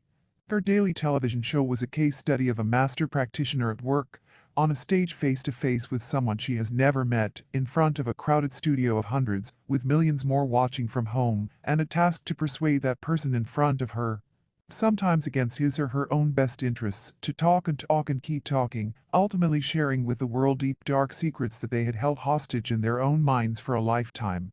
Look closely at such an interaction after reading this chapter, and suddenly you'll see a refined set of powerful skills. A conscious smile to ease the tension, use of subtle verbal and nonverbal language to signal empathy, and thus security, a certain downward inflection in the voice. Embrace of specific kinds of questions and avoidance of others, a whole array of previously hidden skills that will prove invaluable to you once you've learned to use them. Here are some of the key lessons from this chapter to remember. A good negotiator prepares, going in, to be ready for possible surprises. A great negotiator aims to use her skills to reveal the surprises she is certain to find. Don't commit to assumptions, instead, view them as hypotheses and use the negotiation to test them rigorously.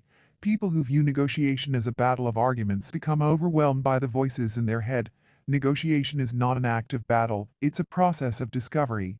The goal is to uncover as much information as possible. To quiet the voices in your head, make your soul and all-encompassing focus the other person and what they have to say. Slow it down. Going too fast is one of the mistakes all negotiators are prone to making. If we're too much in a hurry, people can feel as if they're not being heard. You risk undermining the rapport and trust you've built. Put a smile on your face. When people are in a positive frame of mind, they think more quickly and are more likely to collaborate and problem solve instead of fight and resist. Positivity creates mental agility in both you and your counterpart. There are 3 voice tones available to negotiators. 1.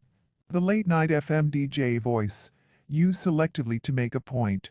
Inflect your voice downward, keeping it calm and slow. When done properly, you create an aura of authority and trustworthiness without triggering defensiveness. 2. The positive playful voice.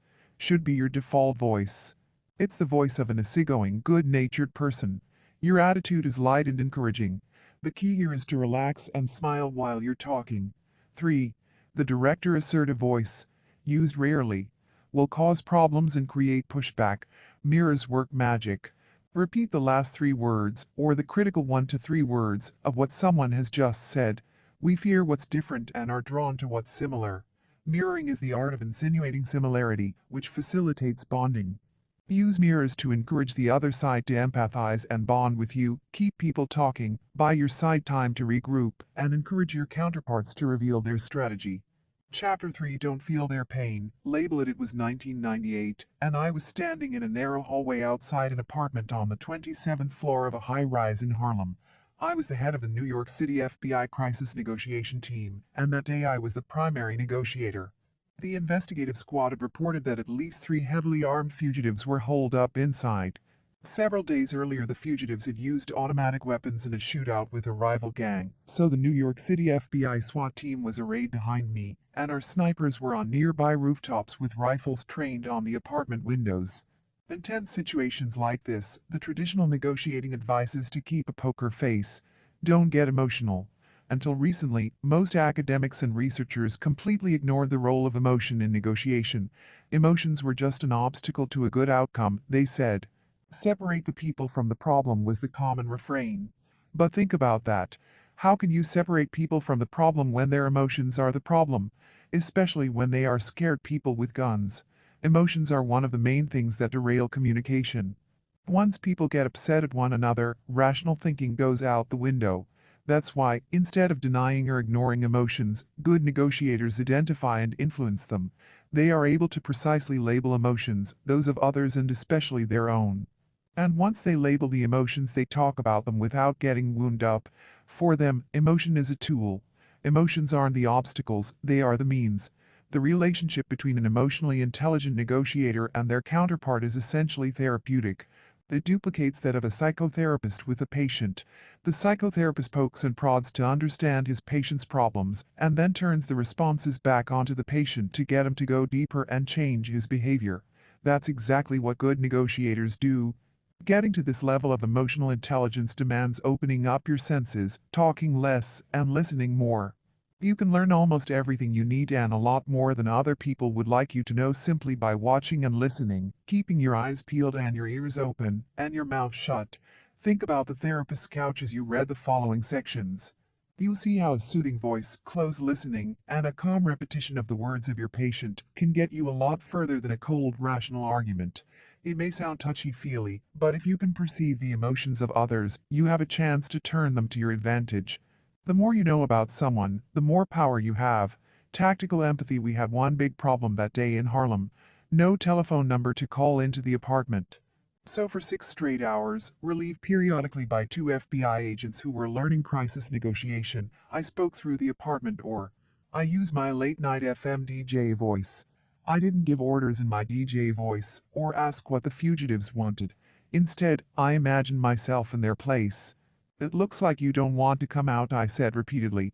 It seems like you worry that if you open the door, we'll come in with guns blazing.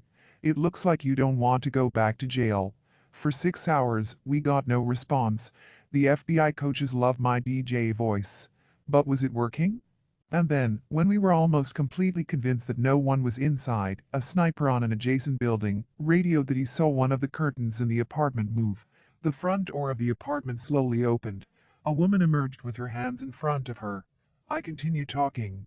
All 3 fugitives came out. None of them said a word until we had them in handcuffs. Then I asked them the question that was most nagging me. Why did they come out after 6 hours of radio silence? Why did they finally give in?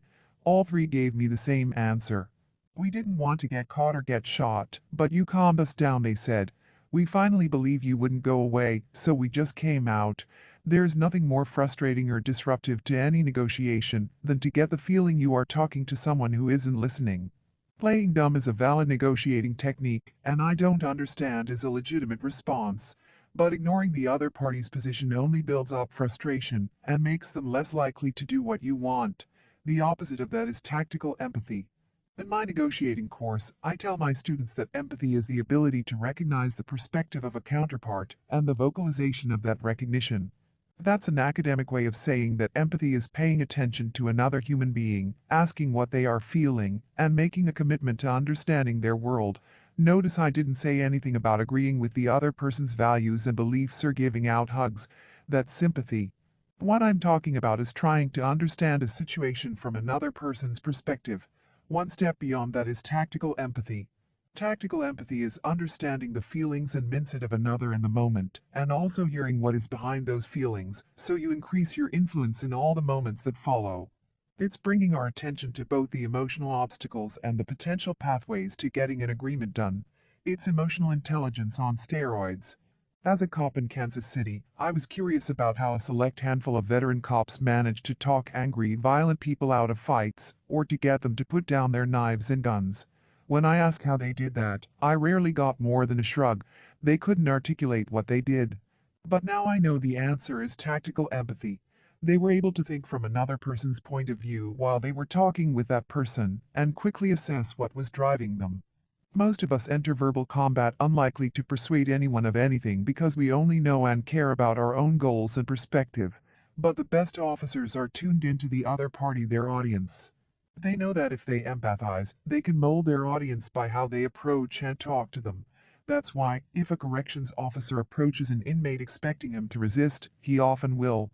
But if he approaches exuding calm, the inmate will be much more likely to be peaceful. It seems like wizardry, but it's not. It's just that when the officer has his audience clearly in mind, he can become who he needs to be to handle the situation. Empathy is a classic soft communication skill, but it has a physical basis. When we closely observe a person's face, gestures, and tone of voice, our brain begins to align with theirs in a process called neural resonance, and that lets us know more fully what they think and feel. In an fMRI brain scan experiment, one researchers at Princeton University found that neural resonance disappears when people communicate poorly. The researchers could predict how well people were communicating by observing how much their brains were aligned. And they discovered that people who paid the most attention, good listeners, could actually anticipate what the speaker was about to say before he said it. If you want to increase your neural resonance skills, take a moment right now and practice. Turn your attention to someone who's talking near you, or watch a person being interviewed on TV. As they talk, imagine that you are that person. Visualize yourself in the position they describe and put in as much detail as you can, as if you were actually there.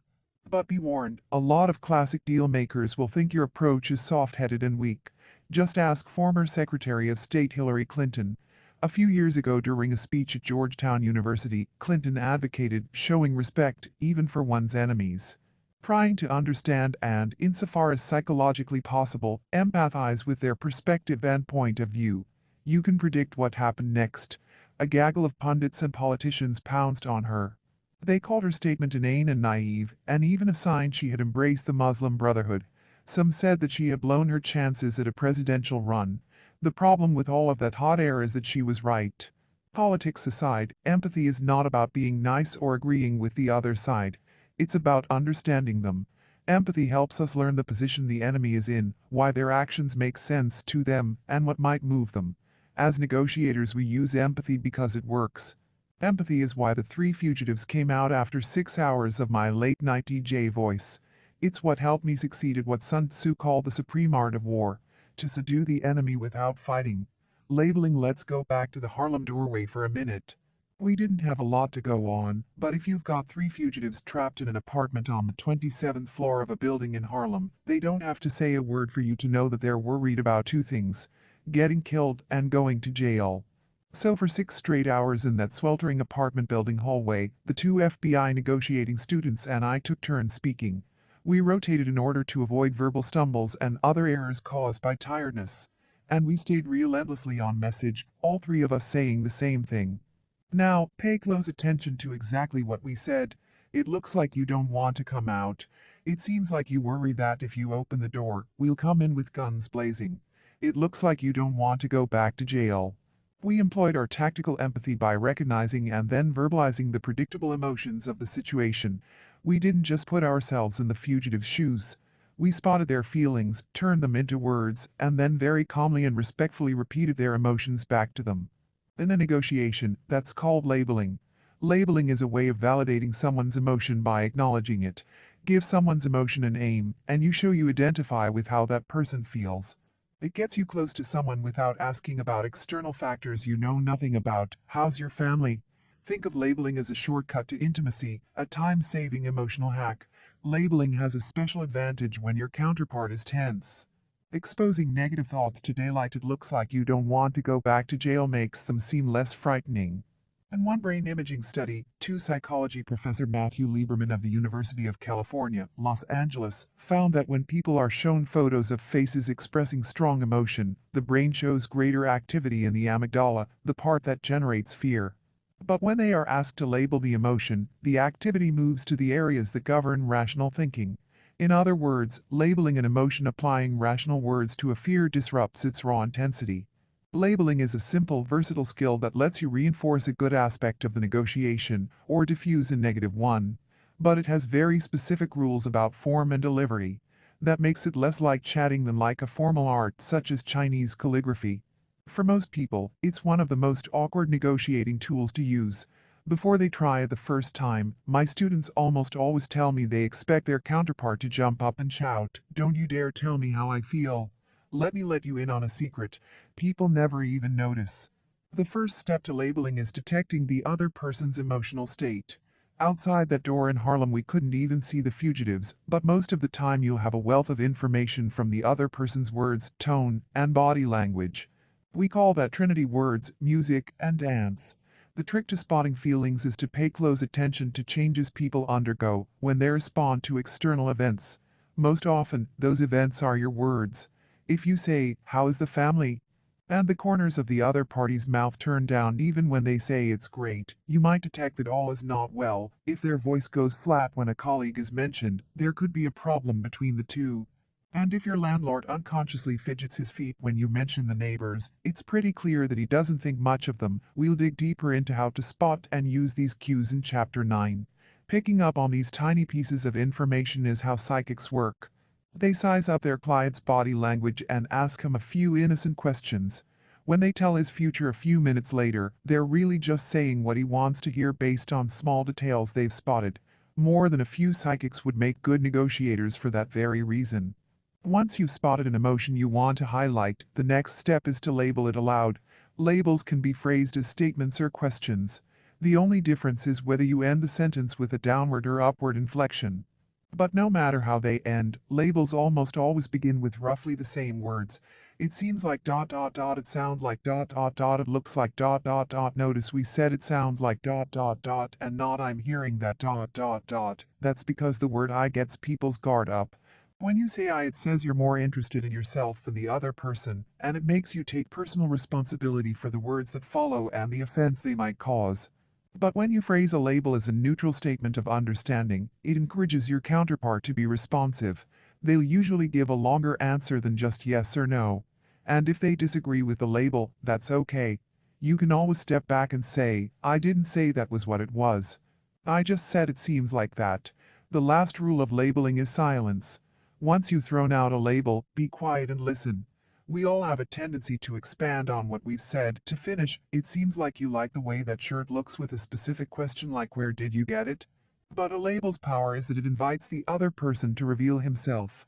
If you'll trust me for a second, take a break now and try it out. Strike up a conversation and put a label on one of the other person's emotions. It doesn't matter if you're talking to the mailman or your 10-year-old daughter, and then go silent.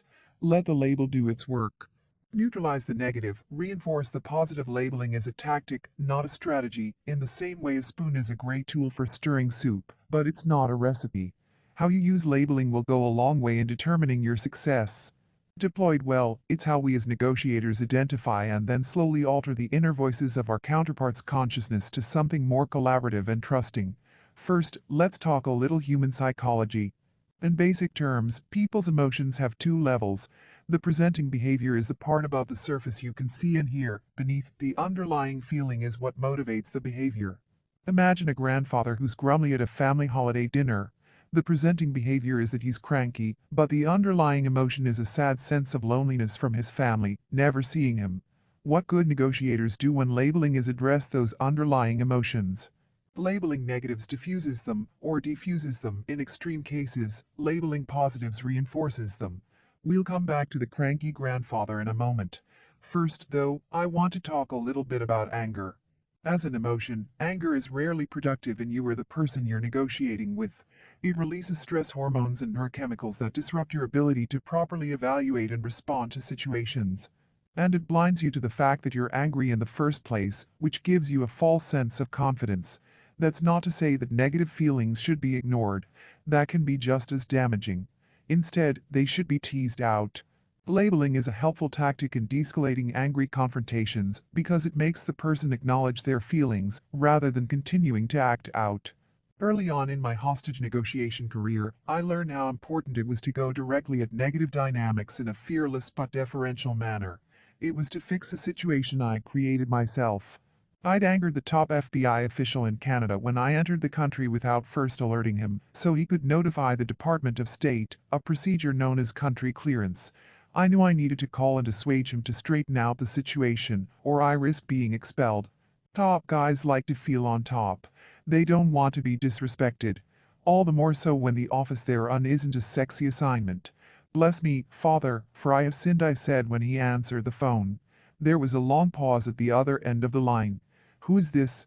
He said. Bless me, Father, for I have sinned, I repeated. It's Chris Voss. Again there was a long silence. Does your boss know you're here? I said he did, and crossed my fingers. At this point, the FBI official would have been completely within his rights to tell me to leave Canada immediately. But by mentioning the negative dynamic, I knew I diffused it as much as I could. I had a chance. All right, you've got country clearance, he finally said. I'll take care of the paperwork. Try this the next time you have to apologize for a boneheaded mistake. Go right at it. The fastest and most efficient means of establishing a quick working relationship is to acknowledge the negative and diffuse it. Whenever I was dealing with the family of a hostage, I started out by saying I knew they were scared. And when I make a mistake, something that happens a lot, I always acknowledge the other person's anger. I found the phrase "look, I'm an asshole" to be an amazingly effective way to make problems go away. That approach has never failed me. Let's go back to the cranky grandfather. He's grumpy because he never sees the family and he feels left out. So he's speaking up in his own dysfunctional way to get attention. How do you fix that? Instead of addressing his grumpy behavior, you acknowledge his sadness in a non-judgmental way. You head him off before he can really get started. We don't see each other all that often, you could say. It seems like you feel like we don't pay any attention to you, and you only see us once a year, so why should you make time for us? Notice how that acknowledges the situation and labels his sadness?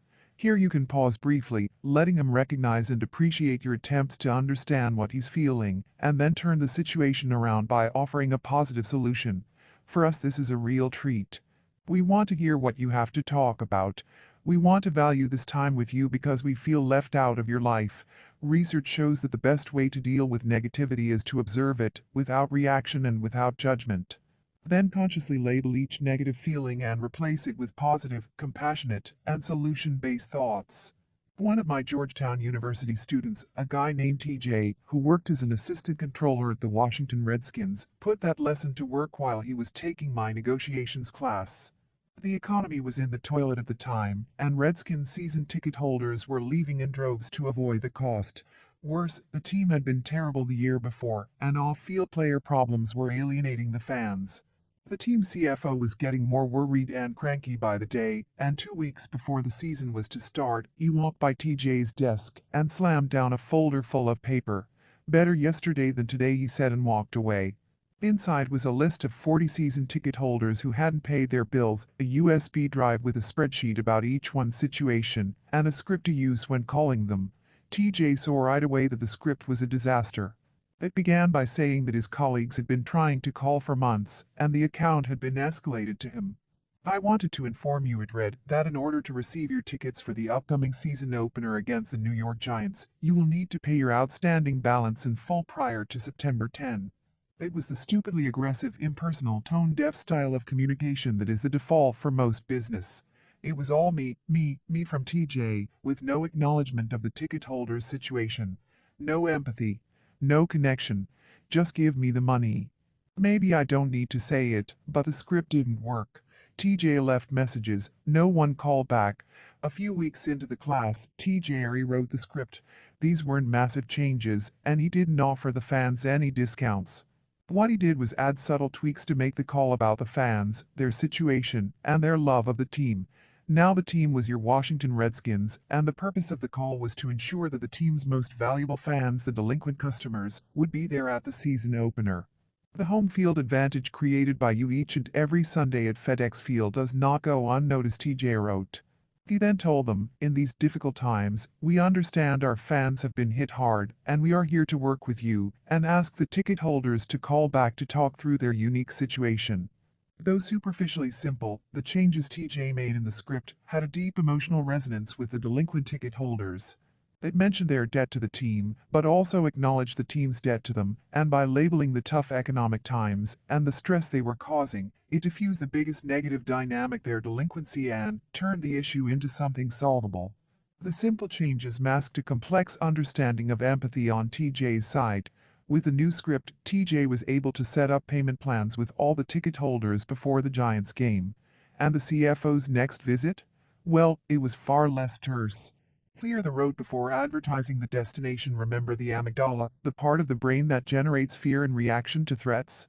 Well, the faster we can interrupt the amygdala's reaction to real or imaginary threats, the faster we can clear the road of obstacles, and the quicker we can generate feelings of safety, well-being, and trust. We do that by labeling the fears. These labels are so powerful because they bathe the fears in sunlight, bleaching them of their power, and showing our counterpart that we understand. Think back to that Harlem landing. I didn't say, it seems like you want us to let you go. We could all agree on that. But that wouldn't have diffused the real fear in the apartment, or shown that I empathized with the grim complexity of their situation. That's why I went right at the amygdala and said, it seems like you don't want to go back to jail. Once they've been labeled and brought into the open, the negative reactions in your counterpart's amygdala will begin to soften. I promise it will shock you how suddenly his language turns from worry to optimism. Empathy is a powerful mood enhancer. The road is not always cleared so easily, so don't be demoralized if this process seems to go slowly. The Harlem high-rise negotiation took 6 hours. Many of us wear fears upon fears, like layers against the cold, so getting to safety takes time. That was the experience of another one of my students, a fundraiser for the Girl Scouts, who backed into naming her counterpart's fears almost accidentally. We are not talking about someone who sold Girl Scout cookies. My student was an experienced fundraiser who regularly got donors to pony up $1,000 to $25,000 a check. Over the years, she developed a very successful system to get her clients, usually wealthy women, to open their checkbook.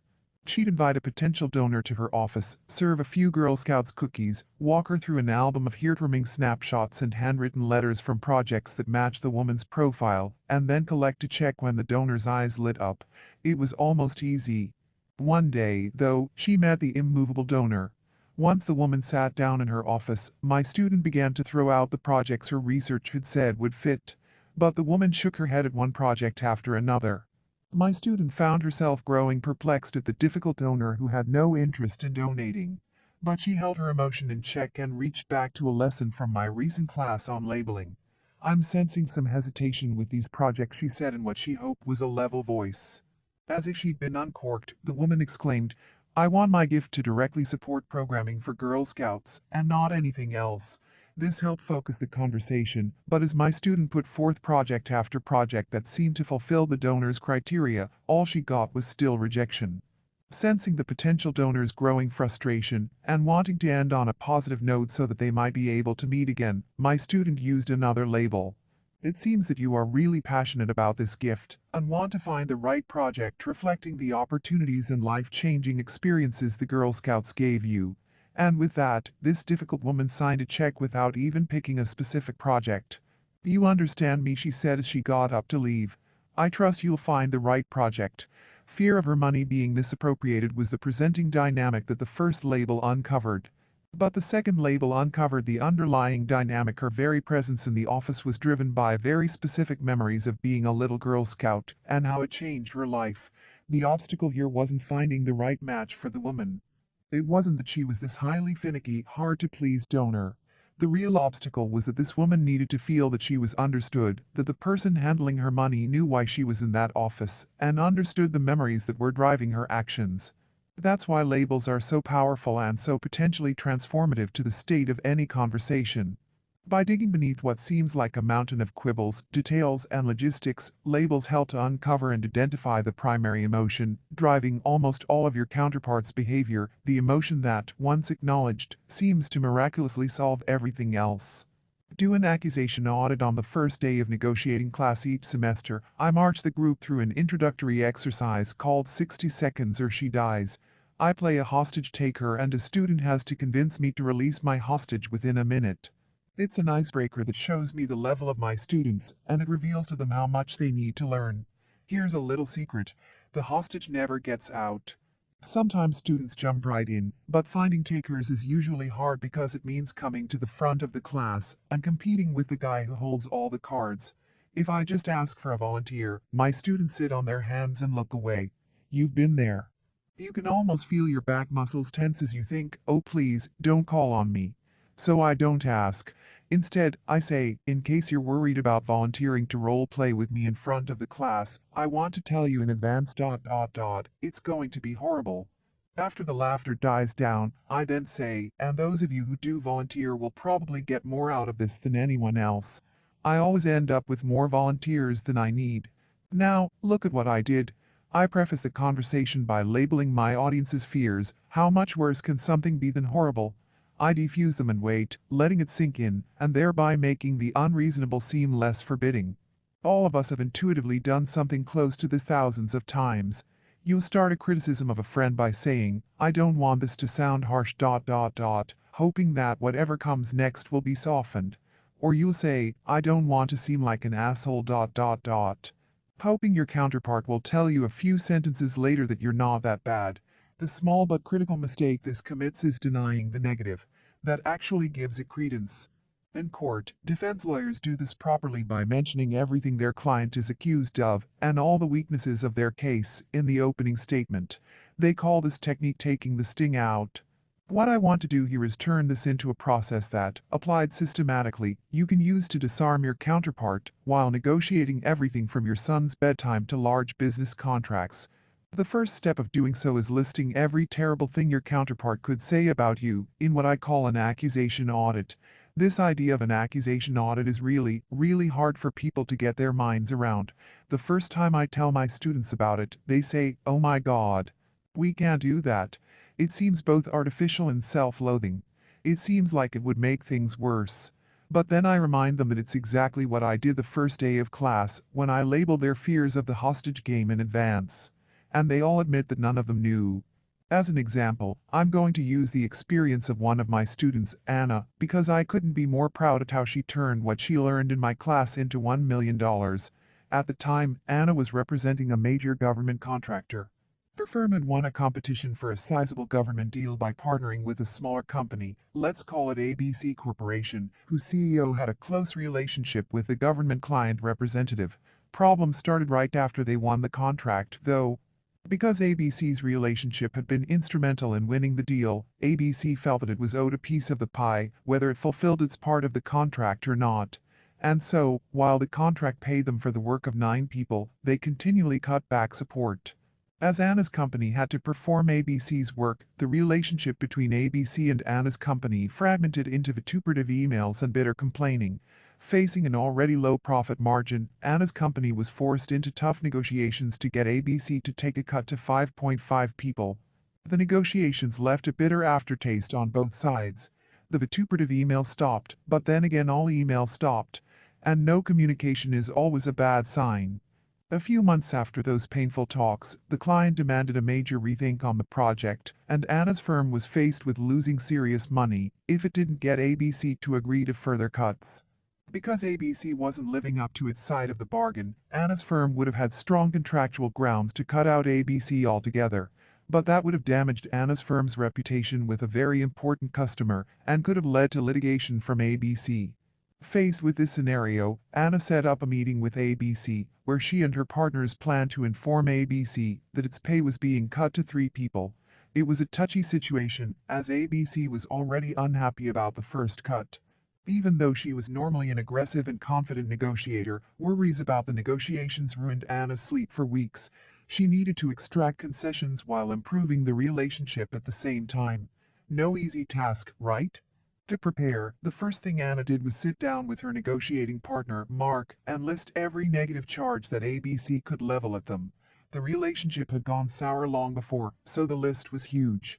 But the biggest possible accusations were easy to spot. You are the typical prime contractor trying to force out the small guy. You promised us we would have all this work and you reneged on your promise. You could have told us about this issue weeks ago to help us prepare. Anna and Mark then took turns role-playing the two sides, with one playing ABC and the other disarming these accusations with anticipatory labels. You're going to think we are a big bad prime contractor when we are done, Anna practiced saying slowly and naturally. It seems you feel this work was promised to you from the beginning, Mark said.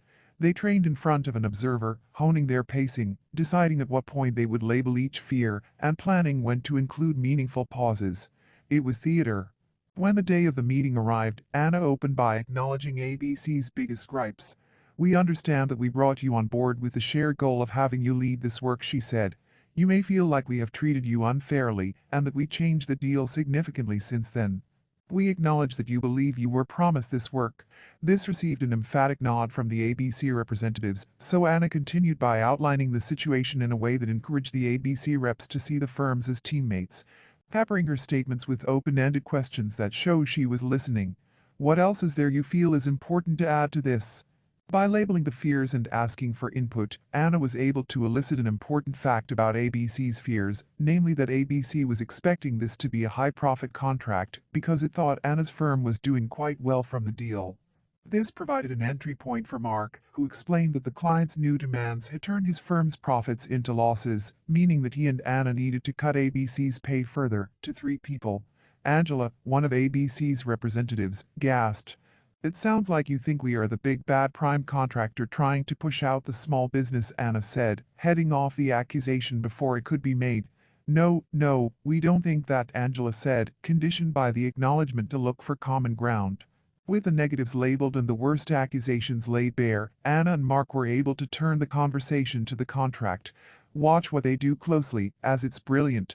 They acknowledge ABC's situation while simultaneously shifting the onus of offering a solution to the smaller company. It sounds like you have a great handle on how the government contract should work, Anna said, labeling Angela's expertise. Yes, but I know that's not how it always goes, Angela answered, proud to have her experience acknowledged. Anna then asked Angela how she would amend the contract so that everyone made some money, which pushed Angela to admit that she saw no way to do so without cutting ABC's worker count. Several weeks later, the contract was tweaked to cut ABC's payout, which brought Anna's company $1 million, that put the contract into the black. But it was Angela's reaction at the end of the meeting that most surprised Anna. After Anna had acknowledged that she had given Angela some bad news, and that she understood how angry she must feel, Angela said, "This is not a good situation, but we appreciate the fact that you are acknowledging what happened, and we don't feel like you are mistreating us. And you are not the big bad prime." Anna's reaction to how this turned out, "Holy crap, this stuff actually works?" She's right. As you just saw, the beauty of going right after negativity is that it brings us to a safe zone of empathy. Every one of us has an inherent human need to be understood, to connect with the person across the table. That explains why, after Anna labeled Angela's fears, Angela's first instinct was to add nuance and detail to those fears. And that detail gave Anna the power to accomplish what she wanted from the negotiation. Get a seat and an upgrade on a sold-out flight. Up to this point, we've been building each skill as if they were musical instruments. First, try the saxophone mirror, now here's the bass label, and finally, why don't you blow a note on the French horn of tactical silence? But in a real negotiation the band all plays together. So you've got to learn how to conduct. Keeping all the instruments playing is really awkward for most people. It seems to go by in such a rush. So what I'm going to do here is play a song at slow speed, so you can hear each instrument note by note. I promise you'll quickly see how the skills you have been building play off one another, rising, riffing, falling, and pausing in perfect harmony. Here is the situation, the song, if you will. My student Ryan B. was flying from Baltimore to Austin to sign a large computer consulting contract. For 6 months, the client representative had gone back and forth on whether he wanted the services, but a major system collapse put the representative in a tight spot with his CEO. To shift the blame, he called Ryan with his CEO on the line and very aggressively demanded to know why it was taking Ryan so long to come ink the contract. If Ryan was not there by Friday morning, he said, the deal was off. Ryan bought a ticket for the next morning, Thursday, but a freak lightning storm whipped up in Baltimore, closing the airport for 5 hours. It became painfully clear that Ryan wasn't going to make his original connection to Austin from Dallas. Worse, when he called American Airlines just before departing, he found that his connection had been automatically rebooked to 3 p.m. the next day, putting the contract in jeopardy.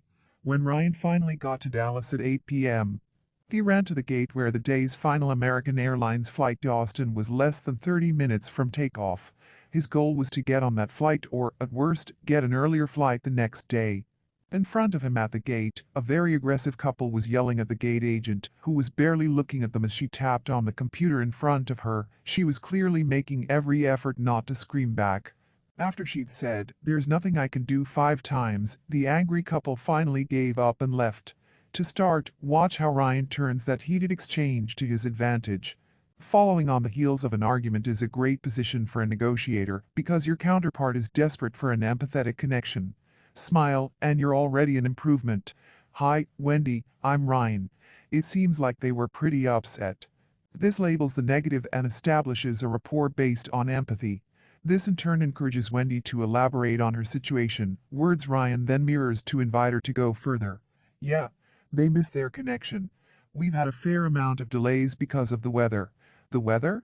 After Wendy explains how the delays in the Northeast had rippled through the system, Ryan again labels the negative, and then mirrors her answer to encourage her to delve further.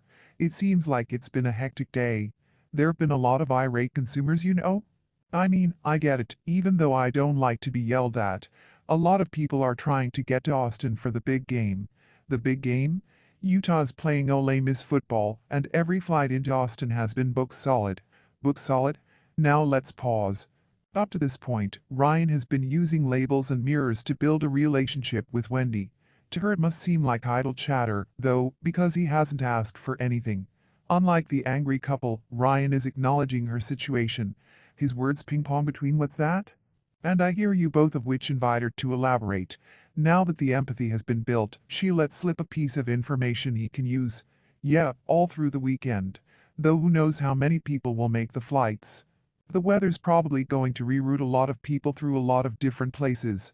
Here's where Ryan finally swoops in with an ask. But notice how he acts.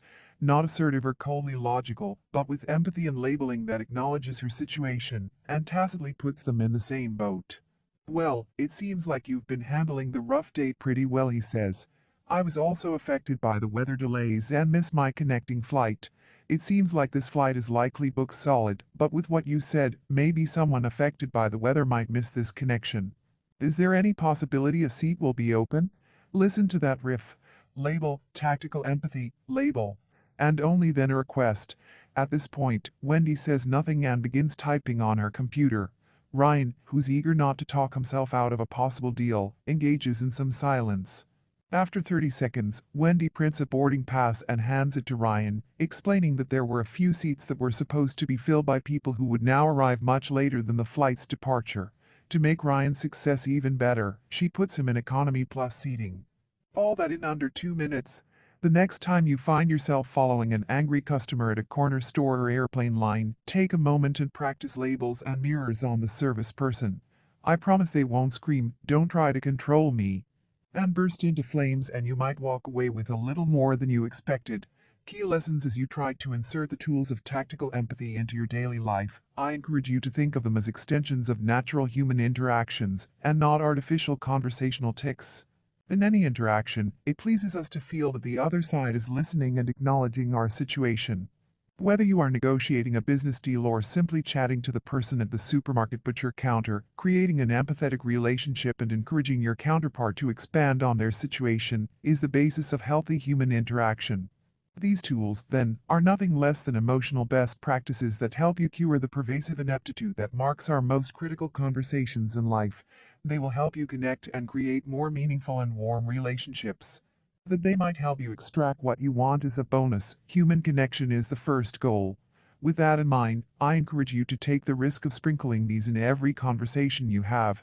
I promise you that they will feel awkward and artificial at first, but keep at it. Learning to walk felt awfully strange, too, as you internalize these techniques, turning the artifice of tactical empathy into a habit and then into an integral part of your personality. Keep in mind these lessons from the chapter you've just read. Imagine yourself in your counterpart's situation. The beauty of empathy is that it doesn't demand that you agree with the other person's ideas. You may well find them crazy. But by acknowledging the other person's situation, you immediately convey that you are listening. And once they know that you are listening, they may tell you something that you can use. The reasons why a counterpart will not make an agreement with you are often more powerful than why they will make a deal, so focus first on clearing the barriers to agreement. Denying barriers or negative influences gives them credence. Get them into the open. Pause. After you label a barrier or mirror a statement, let it sink in. Don't worry, the other party will fill the silence. Label your counterpart's fears to diffuse their power. We all want to talk about the happy stuff, but remember, the faster you interrupt action in your counterpart's amygdala, the part of the brain that generates fear, the faster you can generate feelings of safety, well-being, and trust. List the worst things that the other party could say about you and say them before the other person can. Performing an accusation audit in advance prepares you to head off negative dynamics before they take root. And because these accusations often sound exaggerated when said aloud, speaking them will encourage the other person to claim that quite the opposite is true. Remember, you're dealing with a person who wants to be appreciated and understood. So use labels to reinforce and encourage positive perceptions and dynamics. Chapter 4 Beware Yes Master No. Let me paint a scenario we've all experienced. You're at home just before dinner and the phone rings. It is, no surprise, a telemarketer. He wants to sell you magazine subscriptions, water filters, frozen Argentine beef. To be honest, it doesn't matter, as the script is always the same. After butchering your name and engaging in some disingenuous pleasantries, he launches into his pitch. The hard sell that comes next is a scripted flowchart designed to cut off your escape routes, as it funnels you down a path with no exit. But yes, do you enjoy a nice glass of water from time to time? Well, yes, but me too. And like me, I bet you like crisp, clean water with no chemical aftertaste, like Mother Nature made it. Well, yes, but who is this guy with a fake smile in his voice? You wonder, who thinks he can trick you into buying something you don't want? You feel your muscles tighten, your voice go defensive, and your heart rate accelerate. You feel like his prey, and you are. The last thing you want to do is say yes even when it's the only way to answer. Do you drink water? Compromise and concession, even to the truth, feels like defeat. And no feels like salvation, like an oasis. You're tempted to use no when it's blatantly untrue, just to hear its sweet sound. No, I do not need water, carbon filtered or otherwise. I'm a camel? Now let's think about this selling technique. It's designed to get to yes at all costs, as if no were death. And for many of us it is. We have all these negative connotations with no. We talk about the rejection of no, about the fear of hearing it. No is the ultimate negative word. But at the end of the day, yes is often a meaningless answer that hides deeper objections, and maybe is even worse. Pushing hard for yes doesn't get a negotiator any closer to a win, it just angers the other side. So if yes can be so damn uncomfortable, and no such a relief, why have we fetishized one and demonized the other? We have it backward. For good negotiators, no is pure gold. That negative provides a great opportunity for you and the other party to clarify what you really want by eliminating what you don't want. No is a safe choice that maintains the status quo. It provides a temporary oasis of control. At some point in their development, all negotiators have to come to grips with no. When you come to realize the real psychological dynamic behind it, you love the word. It's not just that you lose your fear of it, but that you come to learn what it does for you, and how you can build deals out of it. Yes and maybe are often worthless, but no always alters the conversation. No starts the negotiation. My fascination with no and all its beautiful nuance began with a conversation I had a few months before my negotiation career began. I started my career with the Bureau as a member of the FBI SWAT team in the Pittsburgh division, but after nearly 2 years I was transferred to New York, where the FBI attached me to the Joint Terrorism Task Force, JTTF. It was an amazing post. We spent our days and nights tracking suspected terrorists, investigating their cells, and assessing whether or how they might strike. We were untying knots of human anger in the midst of America's biggest city, making life and death decisions on who was dangerous and who was just blowing hot air. The work fascinated me. Ever since my first days with the Bureau, I had been obsessed with crisis response. The immediacy of the task enthralled me. The stakes were high, lives hung in the balance. The emotional terrain was complex, changing, and often conflicting. To successfully gain a hostage's safe release, a negotiator had to penetrate the hostage taker's motives, state of mind, intelligence, and emotional strengths and weaknesses. The negotiator played the role of bully, conciliator, enforcer, savior, confessor, instigator, and peacemaker, and that's just a few of the parts. I thought I was cut out for every one of them. A few weeks after I got to Manhattan, I showed up at the desk of Amy Bondero, who ran the FBI's crisis negotiation team in New York. I didn't know beans about negotiating, so I went for the direct approach. "I want to be a hostage negotiator," I said. "Everyone does got any training?" She asked. "No," I said. "Any credentials?" "Nope," I answered. "Any experience?" She asked. "No," I answered. "Do you have a degree in psychology, sociology, anything at all related to negotiation?" "No." "Looks like you answered your own question," she said. "No. Now go away." "Go away?" I protested. "Really?" "Yep. As in, leave me alone. Everybody wants to be a hostage negotiator, and you have no resume, experience, or skills. So what would you say in my position? You got it." "No." I paused in front of her, thinking, this is not how my negotiating career ends. I had stared down terrorists. I wasn't going to just leave. "Come on," I said. "There has to be something I can do." Amy shook her head and gave one of those ironic laughs that mean the person doesn't think you've got a snowball's chance in hell. "I'll tell you what. Yes, there is something you can do. Volunteer at a suicide hotline. Then come talk to me. No guarantees, got it?" She said. "Now, seriously, go away."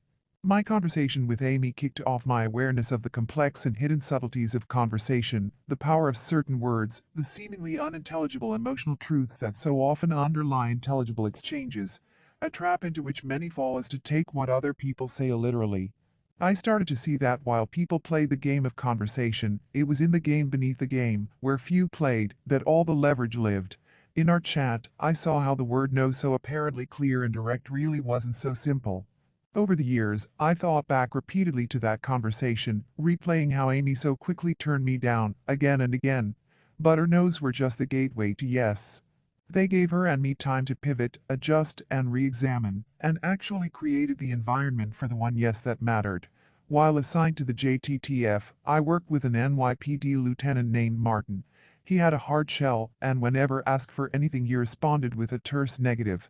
After I'd gotten to know him a bit, I asked him why. "Chris," he said proudly, "a lieutenant's job is to say no." At first, I thought that sort of automated response signaled a failure of imagination.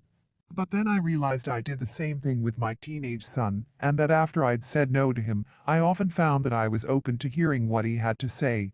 That's because, having protected myself, I could relax and more easily consider the possibilities. No is the start of the negotiation, not the end of it. We've been conditioned to fear the word no. But it is a statement of perception far more often than of fact. It seldom means, "I have considered all the facts and made a rational choice." Instead, no is often a decision, frequently temporary, to maintain the status quo. Change is scary, and no provides a little protection from that scariness. Jim Camp, in his excellent book, Start with No, 1, counsels the reader to give their adversary, his word for counterpart, permission to say no from the outset of a negotiation. He calls it the right to veto. He observes that people will fight to the death to preserve their right to say no, so give them that right, and the negotiating environment becomes more constructive and collaborative almost immediately. When I read Camp's book, I realized this was something we'd known as hostage negotiators for years.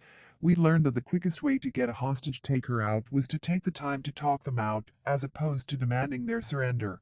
Demanding their surrender, telling them to come out, always ended up creating a much longer standoff, and occasionally, actually contributed to death. It comes down to the deep and universal human need for autonomy. People need to feel in control. When you preserve a person's autonomy by clearly giving them permission to say no to your ideas, the emotions calm, the effectiveness of the decisions go up, and the other party can really look at your proposal. They're allowed to hold it in their hands, to turn it around. And it gives you time to elaborate or pivot in order to convince your counterpart that the change you're proposing is more advantageous than the status quo. Great negotiators seek no because they know that's often when the real negotiation begins. Politely saying no to your opponent. We'll go into this in more depth in Chapter 9. Calmly hearing no and just letting the other side know that they are welcome to say no has a positive impact on any negotiation. In fact, your invitation for the other side to say no has an amazing power to bring down barriers and allow for beneficial communication. This means you have to train yourself to hear no as something other than rejection, and respond accordingly. When someone tells you no, you need to rethink the word in one of its alternative and much more real meanings. I am not yet ready to agree. You are making me feel uncomfortable. I do not understand. I don't think I can afford it. I want something else. I need more information. Or I want to talk it over with someone else. Then, after pausing, ask solution-based questions or simply label their effect. What about this doesn't work for you? What would you need to make it work? It seems like there's something here that bothers you. People have a need to say no. So don't just hope to hear it at some point. Get them to say it early. Persuade in their world. I'd like to present you with a guy named Joe Businessman as he readies himself for a negotiation. You've met him before. He's the prepared type, with all his getting to yes strategies written out and memorized, and he's more than ready to unleash them on the guy across the table. Joe pauses to look at his expensive suit in the mirror, fantasizing about the impressive things he'll say, and the fancy charts and graphs that'll back up those things, and leave his counterpart, his opponent, vanquished and in defeat. He is Russell Crowe in Gladiator. He is the man. Now allow me to let you in on a secret. None of that preparation will mean a damn thing. His negotiation style is all me, ego, ego, ego. And when the people on the other side of the table pick up those signals, they're going to decide that it's best to politely, even furtively, ignore the Superman ... by saying yes. Huh? You say. Sure, the word they'll say right off is yes, but that word is only a tool to get this blower to go away. They'll weasel out later, claiming changing conditions, budget issues, the weather. For now, they just want to be released because Joe isn't convincing them of anything, he's only convincing himself. I'll let you in on a secret. There are actually 3 kinds of yes: counterfeit, confirmation, and commitment. A counterfeit yes is one in which your counterpart plans on saying no, but either feels yes is an easier escape route, or just wants to disingenuously keep the conversation going to obtain more information or some other kind of edge. A confirmation yes is generally innocent, a reflexive response to a black or white question. It's sometimes used to lay a trap, but mostly it's just simple affirmation with no promise of action. And a commitment yes is the real deal. It's a true agreement that leads to action, a yes at the table that ends with a signature on the contract. The commitment yes is what you want, but the 3 types sound almost the same, so you have to learn how to recognize which one is being used. Human beings the world over are so used to being pursued for the commitment yes as a condition to find out more that they have become masters at giving the counterfeit yes. That's what the people facing Joe Businessman are doing, dangling the counterfeit yes so they can hear more. Whether you call it buy-in or engagement or something else, good negotiators know that their job isn't to put on a great performance, but to gently guide their counterpart to discover their goal as his own. Let me tell you, I learned that the hard way. 2 months after talking with Amy, I started answering phones for Helpline, the crisis hotline founded by Norman Vincent Peale. The basic rule was that you couldn't be with anybody on the phone for more than 20 minutes. If you did your job, it wasn't going to take you longer than that to get them to a better place. We had a thick book of organizations we referred them to for help. It was a paramedic approach: patch them up and send them on their way. But people in crisis only accounted for about 40% of the calls we got. The majority of the calls came from frequent callers. These are highly dysfunctional people, energy vampires whom no one else would listen to anymore. We kept a list of frequent callers, and when you got one, the first thing you had to do was check to see if the person had called that day, because they were only allowed 1 call a day. They knew it too. A lot of times, they'd say, "Yeah, I'm Eddie. I haven't called yet today." Go ahead and check the list. You got to talk to me. Since I was there primarily to learn a skill, I loved the frequent callers. They were a problem, and I loved trying to figure them out. I felt I had some talent at it. I felt like a superstar. When it came time for my performance review, they assigned me a shift supervisor named Jim Snyder. Jim was a hotline veteran and a sweetheart. The only problem was he always wanted to joke around. Jim understood that volunteer burnout was the biggest problem at a hotline, so he dedicated his time to making work fun. I became good friends with Jim. For my review, Jim waited until I got a call and went into the monitoring room where the supervisors could listen to our calls. The call was from one of my frequent clients, a cabbie with a fear of going outside, and plenty of time to tell me about it.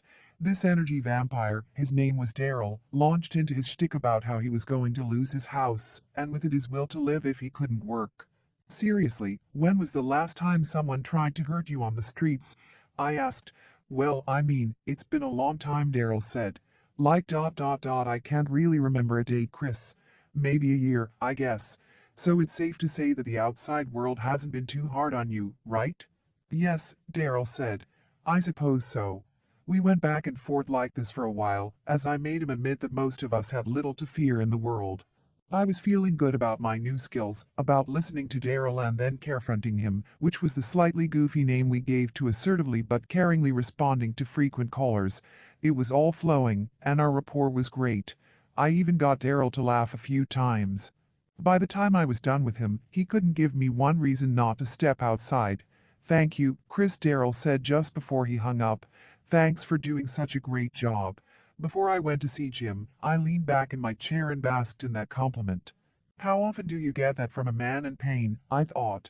Then I sprung up and strode toward the monitoring room, so proud I was practically buffing my nails on my shirt and patting my own back. Jim motioned me to the chair in front of him and gave me his biggest smile. I must have returned it with twice the wattage.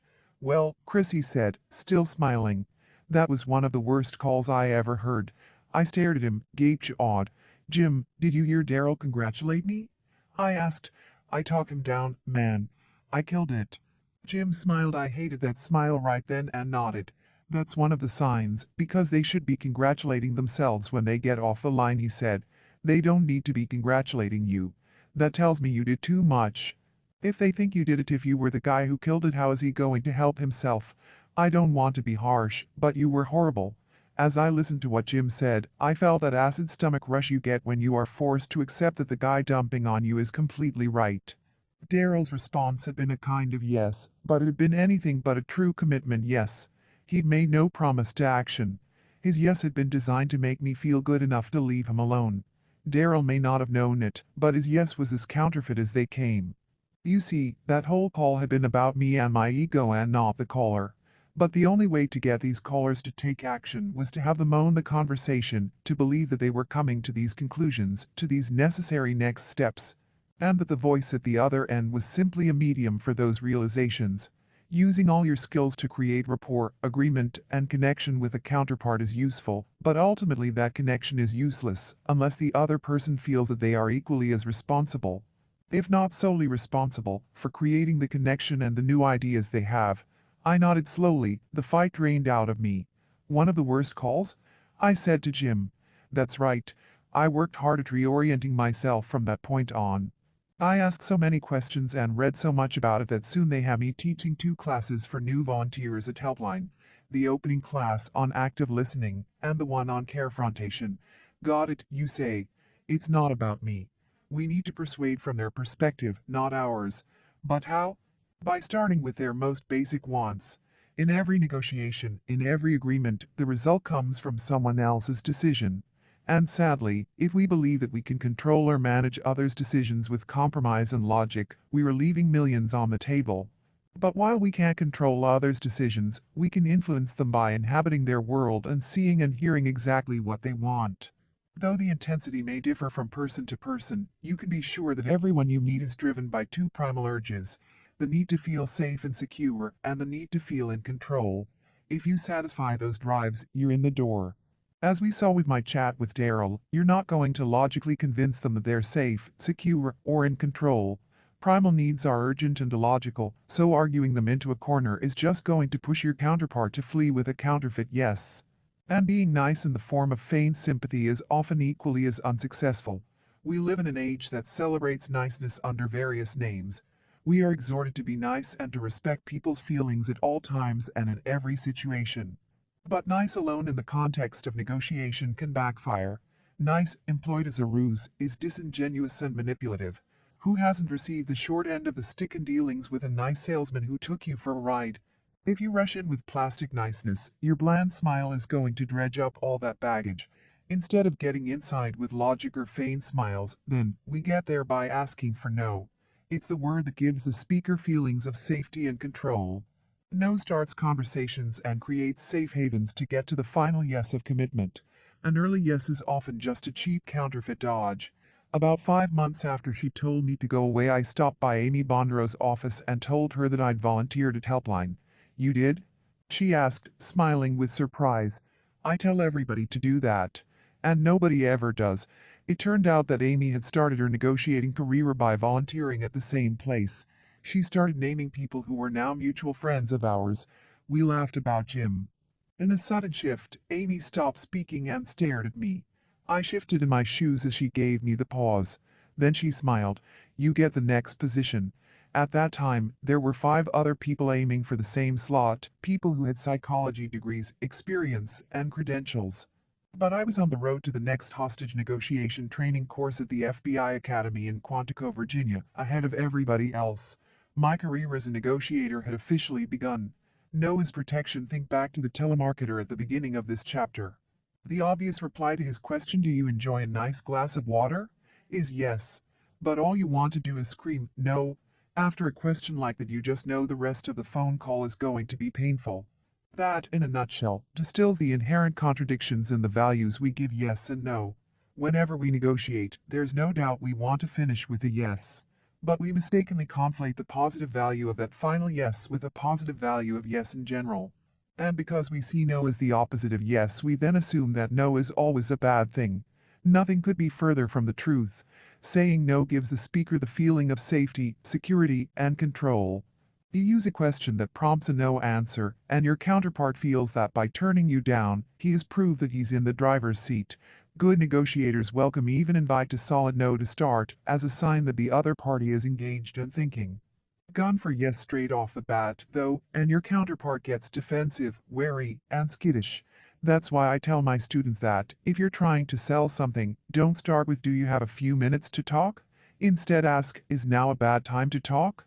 Either you get yes, it is a bad time followed by a good time or a request to go away, or you get no, it's not in total focus. As an exercise, the next time you get a telemarketing call, write down the questions the seller asks. I promise you'll find that your level of discomfort correlates directly to how quickly he pushes you for yes. My colleague Marty Evelsizer was the one who first opened my eyes to why no was better than yes. Marty was the FBI's crisis negotiation coordinator in Pittsburgh at the time.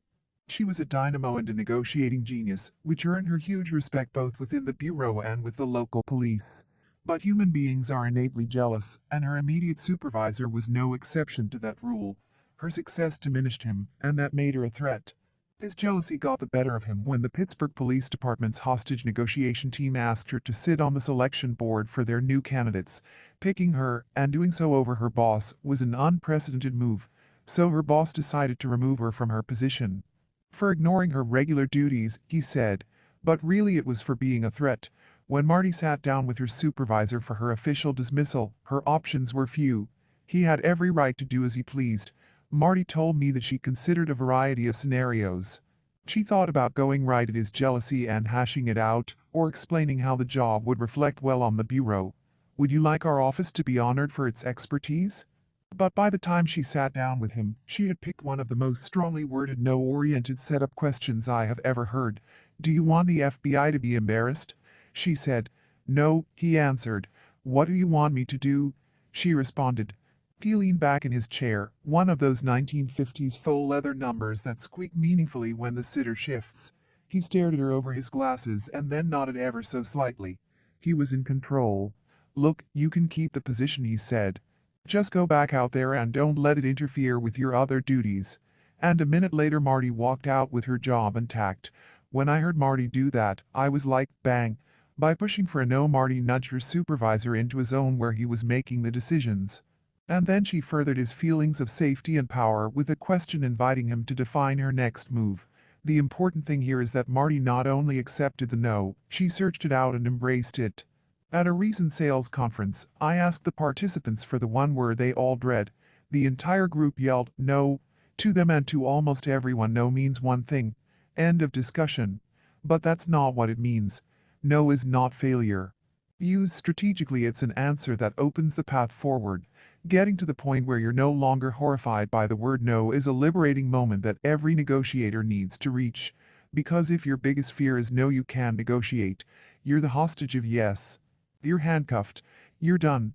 So let's undress no. It's a reaffirmation of autonomy. It is not a use or abuse of power. It is not an act of rejection. It is not a manifestation of stubbornness. It is not the end of the negotiation. In fact, no often opens the discussion up. The sooner you say no, the sooner you're willing to see options and opportunities that you were blind to previously. Saying no often spurs people to action because they feel they've protected themselves and now see an opportunity slipping away. Since I've demystified no for myself, I've found the ideas, perceptions, and baggage that people have with that two-letter word to be fascinating. To me, it's like watching a movie or a music video from the 1980s for the umpteenth time. You can identify with the experience while simultaneously being conscious of the fact that the world, and you, have moved on. Today, I coach my students to learn to see no for what it is. Rather than harming them or those they negotiate with, no protects and benefits all parties in an exchange. No creates safety, security, and the feeling of control. It's a requirement to implementable success. It's a pause, a nudge, and a chance for the speaker to articulate what they do want. As you can see, no has a lot of skills. No allows the real issues to be brought forth. No protects people from making and lets them correct ineffective decisions. No slows things down so that people can freely embrace their decisions and the agreements they enter into. No helps people feel safe, secure, emotionally comfortable, and in control of their decisions. No moves everyone's efforts forward. One of my grad school students, a political fundraiser named Ben Ottenhoff, drove home this lesson with a bang. For years, he'd been using a traditional yes pattern fundraising script to raise money for Republican congressional candidates. Fundraiser. Hello, can I speak with Mr. Smith? Mr. Smith? Yes, this is he. Fundraiser. I'm calling from the XYZ committee, and I wanted to ask you a few important questions about your views on our economy today. Do you believe that gas prices are currently too high? Mr. Smith? Yes, gas prices are much too high and hurting my family. Fundraiser. Do you believe that the Democrats are part of the problem when it comes to high gas prices? Mr. Smith? Yes, President Obama is a bad person. Fundraiser. Do you think we need change in November? Mr. Smith? Yes, I do. Fundraiser. Can you give me your credit card number so you can be a part of that change? In theory at least, the yes answers built up a reservoir of positivity that exploded into donations when requested at the end of the script.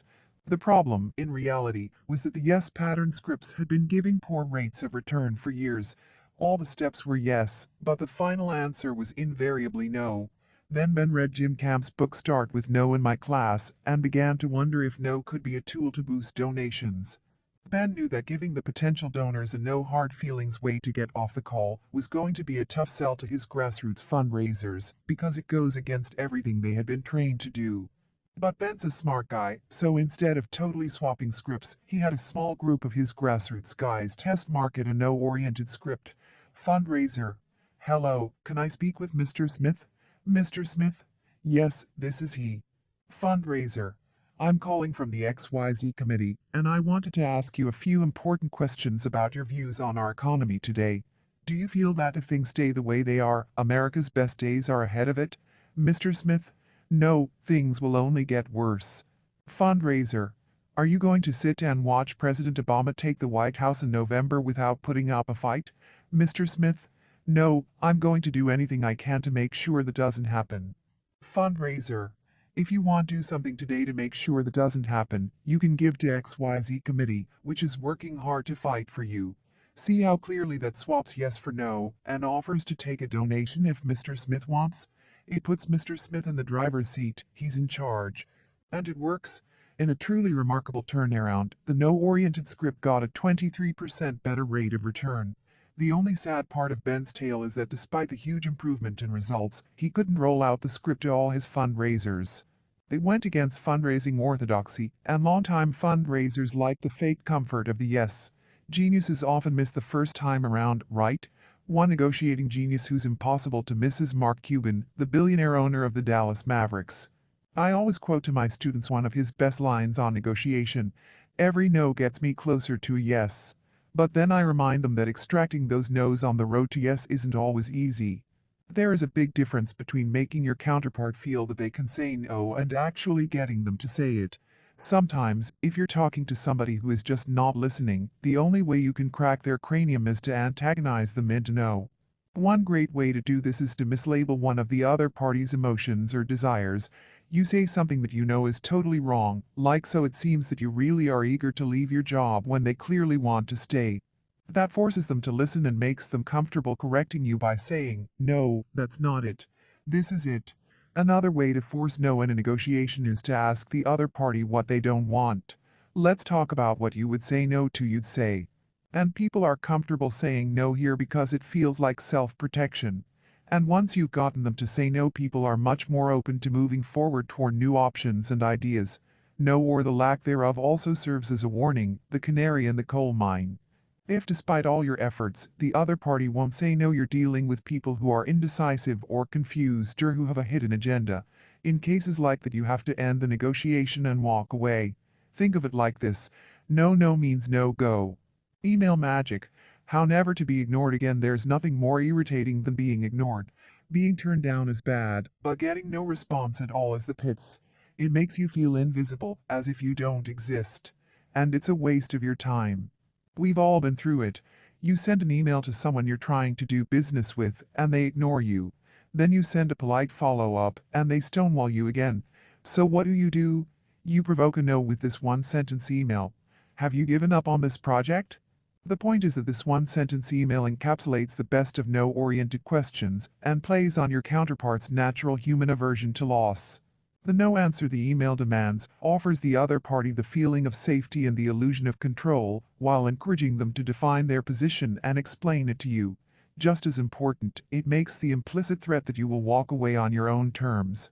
To stop that from happening, to cut their losses and prove their power, the other party's natural inclination is to reply immediately and disagree. No, our priorities haven't changed. We've just gotten bogged down and ... If you're a parent, you already use this technique instinctively. What do you do when your kids won't leave the house? Park mall. You say, "Fine, I'm leaving," and you begin to walk away. I'm going to guess that well over half the time they yell, "No, wait," and run to catch up. No one likes to be abandoned. Now, this may seem like a rude way to address someone in business, but you have to get over that. It's not rude, and though it's direct, it's cloaked with the safety of no. Ignoring you is what's rude. I can tell you that I've used this successfully not just in North America, but with people in two different cultures, Arabic and Chinese, famous for never saying no. Key lessons: using this chapter's tools in daily life is difficult for many people because they go directly against one of society's biggest social dictums. That is, be nice. We've instrumentalized niceness as a way of greasing the social wheels, yet it's often a ruse. We are polite and we don't disagree to get through daily existence with the least degree of friction. But by turning niceness into a lubricant, we've leached it of meaning. A smile and a nod might signify "get me out of here," as much as it means "nice to meet you." That's death for a good negotiator, who gains their power by understanding their counterpart's situation and extracting information about their counterpart's desires and needs. Extracting that information means getting the other party to feel safe and in control. And while it may sound contradictory, the way to get there is by getting the other party to disagree, to draw their own boundaries, to define their desires as a function of what they do not want. As you try to put the chapter's methods to use, I encourage you to think of them as the anti-niceness ruse. Not in the sense that they are unkind, but in the sense that they are authentic. Triggering no peels away the plastic falsehood of yes and gets you to what's really at stake. Along the way, keep in mind these powerful lessons. Break the habit of attempting to get people to say yes. Being pushed for yes makes people defensive. Our love of hearing yes makes us blind to the defensiveness we ourselves feel when someone is pushing us to say it. No is not a failure. We have learned that no is the anti-yes and therefore a word to be avoided at all costs. But it really often just means wait or I'm not comfortable with that. Learn how to hear it calmly. It is not the end of the negotiation, but the beginning. Yes is the final goal of a negotiation, but don't aim for it at the start. Asking someone for yes too quickly in a conversation, "Do you like to drink water, Mr. Smith?" gets his guard up and paints you as an untrustworthy salesman. Saying no makes the speaker feel safe, secure, and in control, so trigger it. By saying what they don't want, your counterpart defines their space and gains the confidence and comfort to listen to you. That's why is now a bad time to talk? Is always better than do you have a few minutes to talk? Sometimes the only way to get your counterpart to listen and engage with you is by forcing them into a no. That means intentionally mislabeling one of their emotions or desires or asking a ridiculous question like, "It seems like you want this project to fail," that can only be answered negatively. Negotiate in their world. Persuasion is not about how bright or smooth or forceful you are.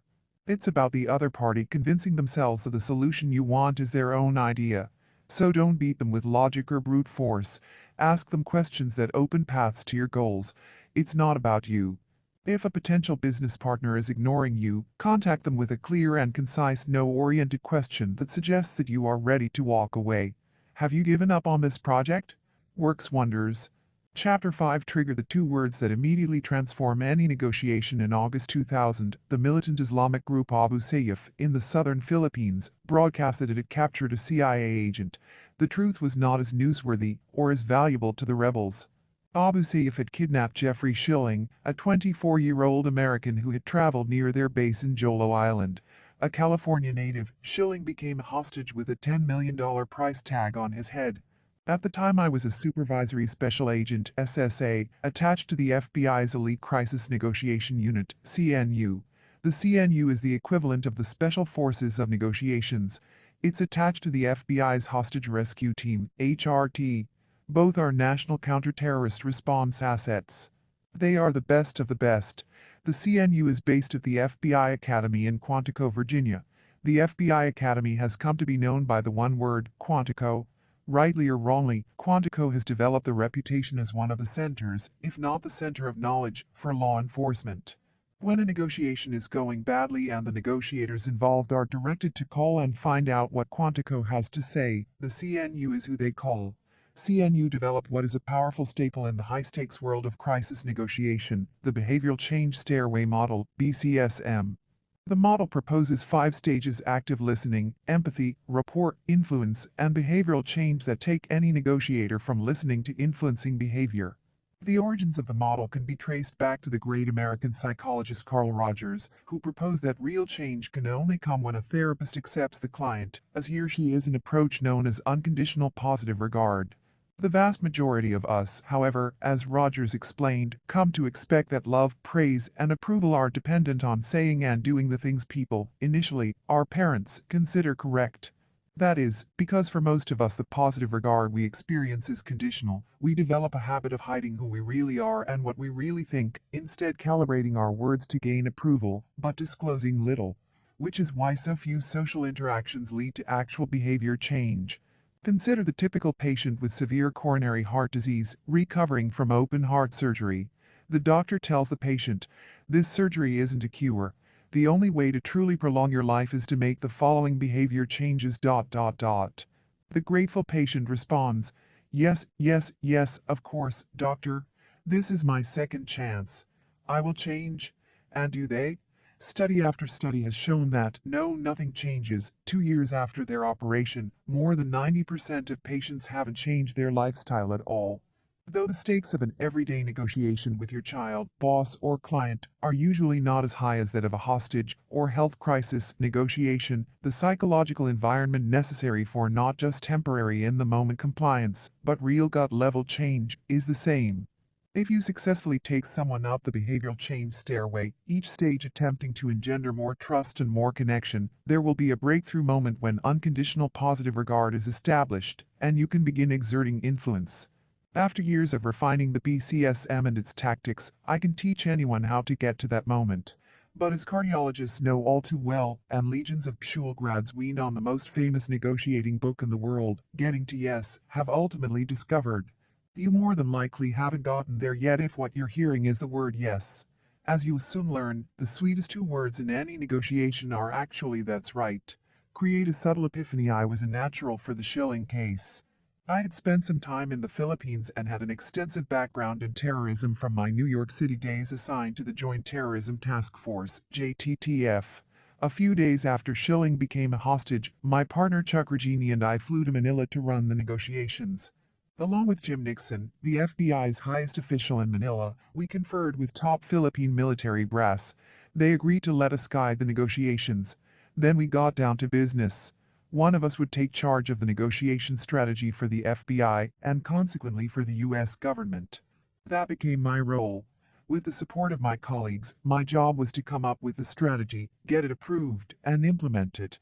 As a result of the Schilling case, I would become the FBI's lead international kidnapping negotiator. Our principal adversary was Abu Sabaya, the rebel leader who personally negotiated for Schilling's ransom. Sabaya was a veteran of the rebel movement with a violent past. He was straight out of the movies, a terrorist sociopath killer. He had a history of rape, murder, and beheadings. He liked to record his bloody deeds on video and send them to the Philippine media. Sabaya always wore sunglasses, a bandana, a black t-shirt, and camo pants. He thought it made him a more dashing figure. If you look for any photos of Abu Sayyaf terrorists from this period, you always see one in sunglasses. That's Sabaya. Sabaya loved the media. He had the Philippine reporters on speed dial. They'd call him and ask him questions in Tagalog, his native tongue. He would answer in English because he wanted the world to hear his voice on CNN. They should make a movie about me, he would tell reporters. In my eyes, Sabaya was a cold-blooded businessman with an ego as big as Texas. A real shark. Sabaya knew he was in the commodities game. And Jeffrey Schilling, he had an item of value. How much could he get for it? He would find out, and I intended it to be a surprise he wouldn't like. As an FBI agent, I wanted to free the hostage and bring the criminal to justice. One crucial aspect of any negotiation is to figure out how your adversary arrived at his position. Sabaya threw out the $10 million ransom based on a business calculation. First, the United States was offering $5 million for information leading to the arrest of any of the remaining fugitives from the 1993 World Trade Center bombing. Sabaya reasoned that if the United States would pay $5 million to get its hands on someone it didn't like, it would pay much more for a citizen. Second, a rival faction of the Abu Sayyaf had just reportedly been paid $20 million for 6 Western European captives. Libyan strongman Muammar Gaddafi had made the payment as development aid. This absurdity had been compounded by a significant portion of the ransom being paid in counterfeit bills. It was an opportunity for Gaddafi to both embarrass Western governments and get money over the table to groups with whom he sympathized. I'm sure you laughed about that episode until the day he died. Regardless, a price had been set. Sabaya did the math and figured Schilling was worth $10 million. Problem was, Jeff Schilling came from a working-class family. His mother could come up with $10,000, perhaps. The United States wasn't about to pay $1. But we would allow a payment to be made if it could be run as a sting operation. If we could draw Sabaya into an offer-counter-offer bargaining situation, we had a bargaining system that worked every time. We could beat him down to where we wanted him, get the hostage out, and set up the sting. For months Sabaya refused to budge. He argued that Muslims in the Philippines had suffered 500 years of oppression since Spanish missionaries had brought Catholicism to the Philippines in the 16th century. He recited instances where atrocities had been committed against his Islamic forebears. He explained why the Abu Sayyaf wanted to establish an Islamic state in the southern Philippines. Fishing rights had been violated. You name it, he thought it up and used it. Sabaya wanted $10 million in war damages, not ransom, but war damages. He held firm in his demand and kept us out of the offer-counter-offer system we wanted to use against him. And he occasionally dropped in threats that he was torturing Jeff Schilling. Sabaya negotiated directly with Benji, a Filipino military officer. They talked in Tagalog. We reviewed transcripts translated to English and used them to advise Benji. I rotated in and out of Manila and oversaw the talks and strategy. I instructed Benji to ask what Schilling had to do with 500 years of bad blood between Muslims and Filipinos. He told Sabaya that $10 million was not possible. No matter what approach we took to reason with Sabaya over why Schilling had nothing to do with the war damages, it fell on deaf ears. Our first "that's right" breakthrough actually came when I was negotiating with Benji. He was a true Filipino patriot and hero. He was the leader of the Philippine National Police's Special Action Force and had been in his share of firefights. On many occasions, Benji and his men had been sent on rescue missions to save hostages, and they had a sterling record. His men were feared, for good reason. They rarely took handcuffs. Benji wanted to take a hard line with Sabaya and speak to him in direct, no-nonsense terms. We wanted to engage Sabaya in dialogue to discover what made the adversary tick. We actually wanted to establish rapport with an adversary. To Benji that was distasteful. Benji told us he needed a break. We had been working him nearly 24 hours a day, 7 days a week for several weeks. He wanted to spend some time with his family in the mountains north of Manila. We agreed, but only on the condition that we could accompany him and spend several hours both on Saturday and Sunday working on negotiation strategy. That Saturday night we sat in the library of the American ambassador's summer residence working on the strategy. As I was explaining to Benji the value of establishing a rapport-based working relationship, even with an adversary as dangerous as Sabaya, I could see a snarl coming over his face. I realized I needed to negotiate with Benji. "You hate Sabaya, don't you?" I said, leading with a label. Benji unloaded on me. "I tell you I do," he said. "He is murdered and raped. He has come up on our radio when we were lobbing mortars on his position, and said these mortars are music to my ears." I heard his voice come on our radio one day and celebrate that he was standing over the body of one of my men. This outburst was Benji's equivalent of "that's right." As he acknowledged his rage, I watched him get control of his anger and calm down. Though he had been very good up to that point, from that moment forward Benji became a superstar. He blossomed into a truly talented negotiator. This negotiation between Benji and me was no different than any other negotiation between colleagues who disagree on a strategy. Before you convince them to see what you're trying to accomplish, you have to say the things to them that will get them to say, "That's right." The "that's right" breakthrough usually doesn't come at the beginning of a negotiation. It's invisible to the counterpart when it occurs, and they embrace what you've said. To them, it's a subtle epiphany. Trigger "that's right." With a summary after 4 months of negotiations, Sabaya still refused to budge. I decided it was time to hit the reset switch. Benji had gotten so good at extending the conversations that you could tell that there were times that Sabaya must have paced back and forth for an hour before calling Benji, trying to figure out how to get what he wanted. He would call in and say, "Tell me yes or no. Just yes or no." We had to get Sabaya off this war damages nonsense. No matter what type of questioning, logic, or reasoning we tried with him, he wouldn't release it. Threats against Schilling came and went. We talked him down each time. I decided that in order to break through this phase, we needed to reposition Sabaya with his own words in a way that would dissolve barriers.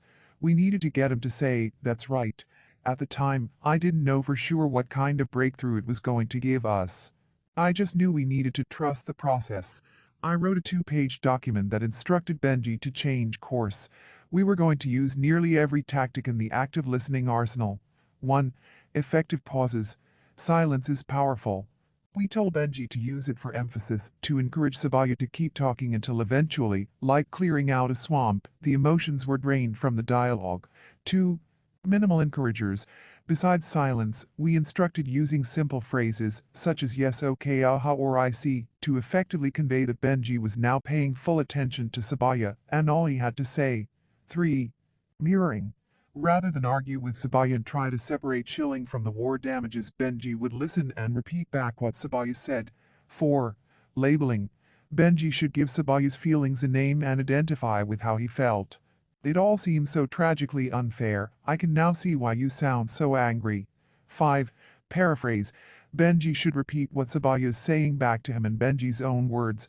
This, we told him, would powerfully show him you really do understand and aren't merely parroting his concerns. 6. Summarize. A good summary is the combination of re-articulating the meaning of what is said, plus the acknowledgement of the emotions underlying that meaning. Paraphrasing plus labeling equals summary. We told Benji he needed to listen and repeat the world according to Abu Sabaya. He needed to fully and completely summarize all the nonsense that Sabaya had come up with about war damages and fishing rights and 500 years of oppression.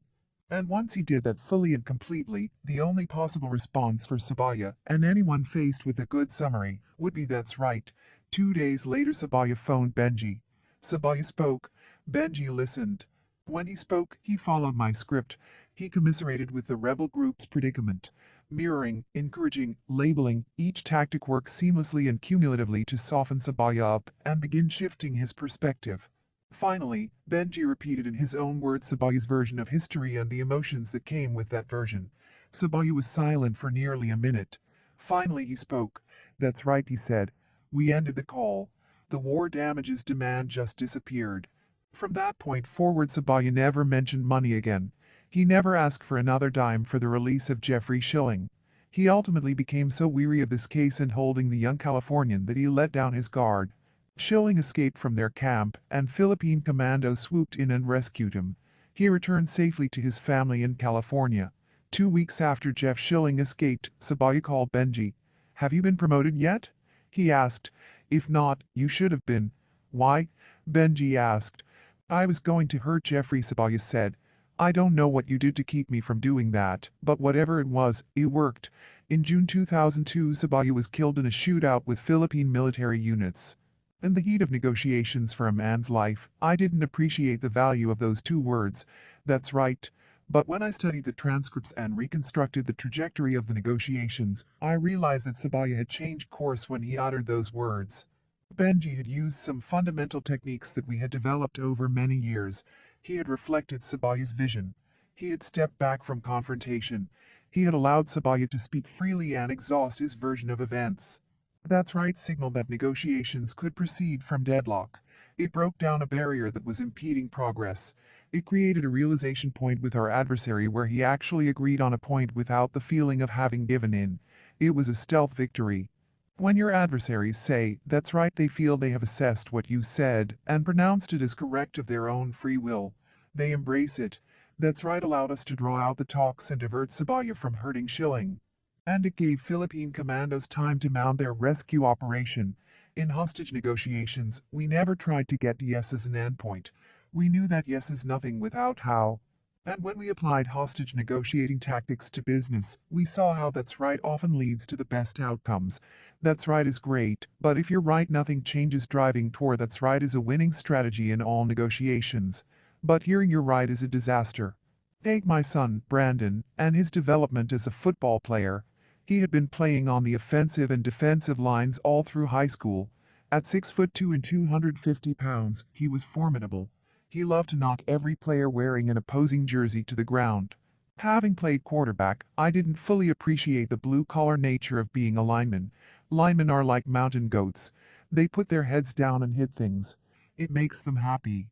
At St. Thomas More Prep School in Connecticut, Brandon's coach moved him to linebacker, and his role suddenly changed from hitting everything he saw to avoiding players who were trying to block him. He was supposed to play off blocks, dodge them, if you will, and get to the ball. But Brandon continued to confront opposing blockers head-on, which kept him from getting to the ball career. His coach pleaded with him to avoid blockers, but Brandon couldn't change. He loved to hit. Flattening opposing players was a source of pride. Both his coach and I kept trying to explain it to him. And every time we got the worst possible answer, "You're right." He agreed in theory, but he didn't own the conclusion. Then he would go right back to the behavior we were trying to get him to stop. He would smash blockers and take himself out of the play. Why is "you're right" the worst answer? Consider this. Whenever someone is bothering you, and they just won't let up, and they won't listen to anything you have to say, what do you tell them to get them to shut up and go away? "You're right." It works every time. Tell people "you're right," and they get a happy smile on their face and leave you alone for at least 24 hours. But you haven't agreed to their position. You have used "you're right" to get them to quit bothering you. I was in the same situation with Brandon. He didn't hear me and embrace my request. What could I say to get through to this kid? How could I reach Brandon and help him change course? I thought back to Benji and Sabaya. I took Brandon aside before a crucial game. I had searched my mind for a way to hear the 2 critical words, "That's right." "You seem to think it's unmanly to dodge a block," I told him. "You think it's cowardly to get out of someone's way that's trying to hit you." Brandon stared at me and paused. "That's right," he said. With those words Brandon embraced the reality of what was holding him back. Once he understood why he was trying to knock down every blocker, he changed course. He started avoiding the blocks and became an exceptionally fine linebacker.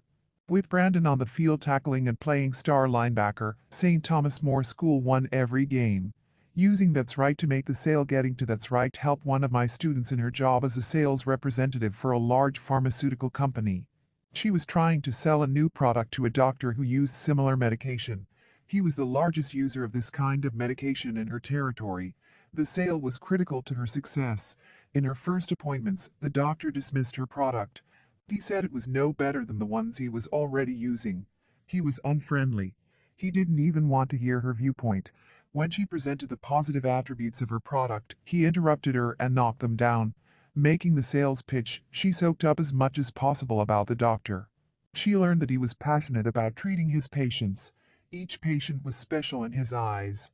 Improving their sense of calm and peace was the most important outcome for him. How could she put her understanding of his needs, desires, and passions to work for her? At her next visit, the doctor asked what medications she wanted to discuss. Rather than tout the benefits of her product, she talked about him and his practice. Doctor, she said, the last time I was in we spoke about your patients with this condition. I remember thinking that you seemed very passionate about treating them and how you worked hard to tailor the specific treatment to each and every patient. He looked her in the eyes as if he were seeing her for the first time. That's right, he said. I really feel like I'm treating an epidemic that other doctors are not picking up on, which means that a lot of patients are not getting treated adequately. She told him he seemed to have a deep understanding of how to treat these patients, especially because some of them didn't respond to the usual medications. They talked about specific challenges he had confronted in treating his patients. He gave her examples. When he was finished, she summarized what he had said, especially the intricacies and problems in treatment. You seem to tailor specific treatments and medications for each patient, she said. That's right, he responded. This was the breakthrough she had hoped to reach. The doctor had been skeptical and cold, but when she recognized his passion for his patients, using a summary, the walls came down. He dropped his guard, and she was able to gain his trust. Rather than pitch her product, she let him describe his treatment and procedures. With this, she learned how her medication would fit into his practice. She then paraphrased what he said about the challenges of his practice and reflected them back to him. Once the doctor signaled his trust and rapport, she could tout the attributes of her product and describe precisely how it would help him reach the outcomes he desired for his patients.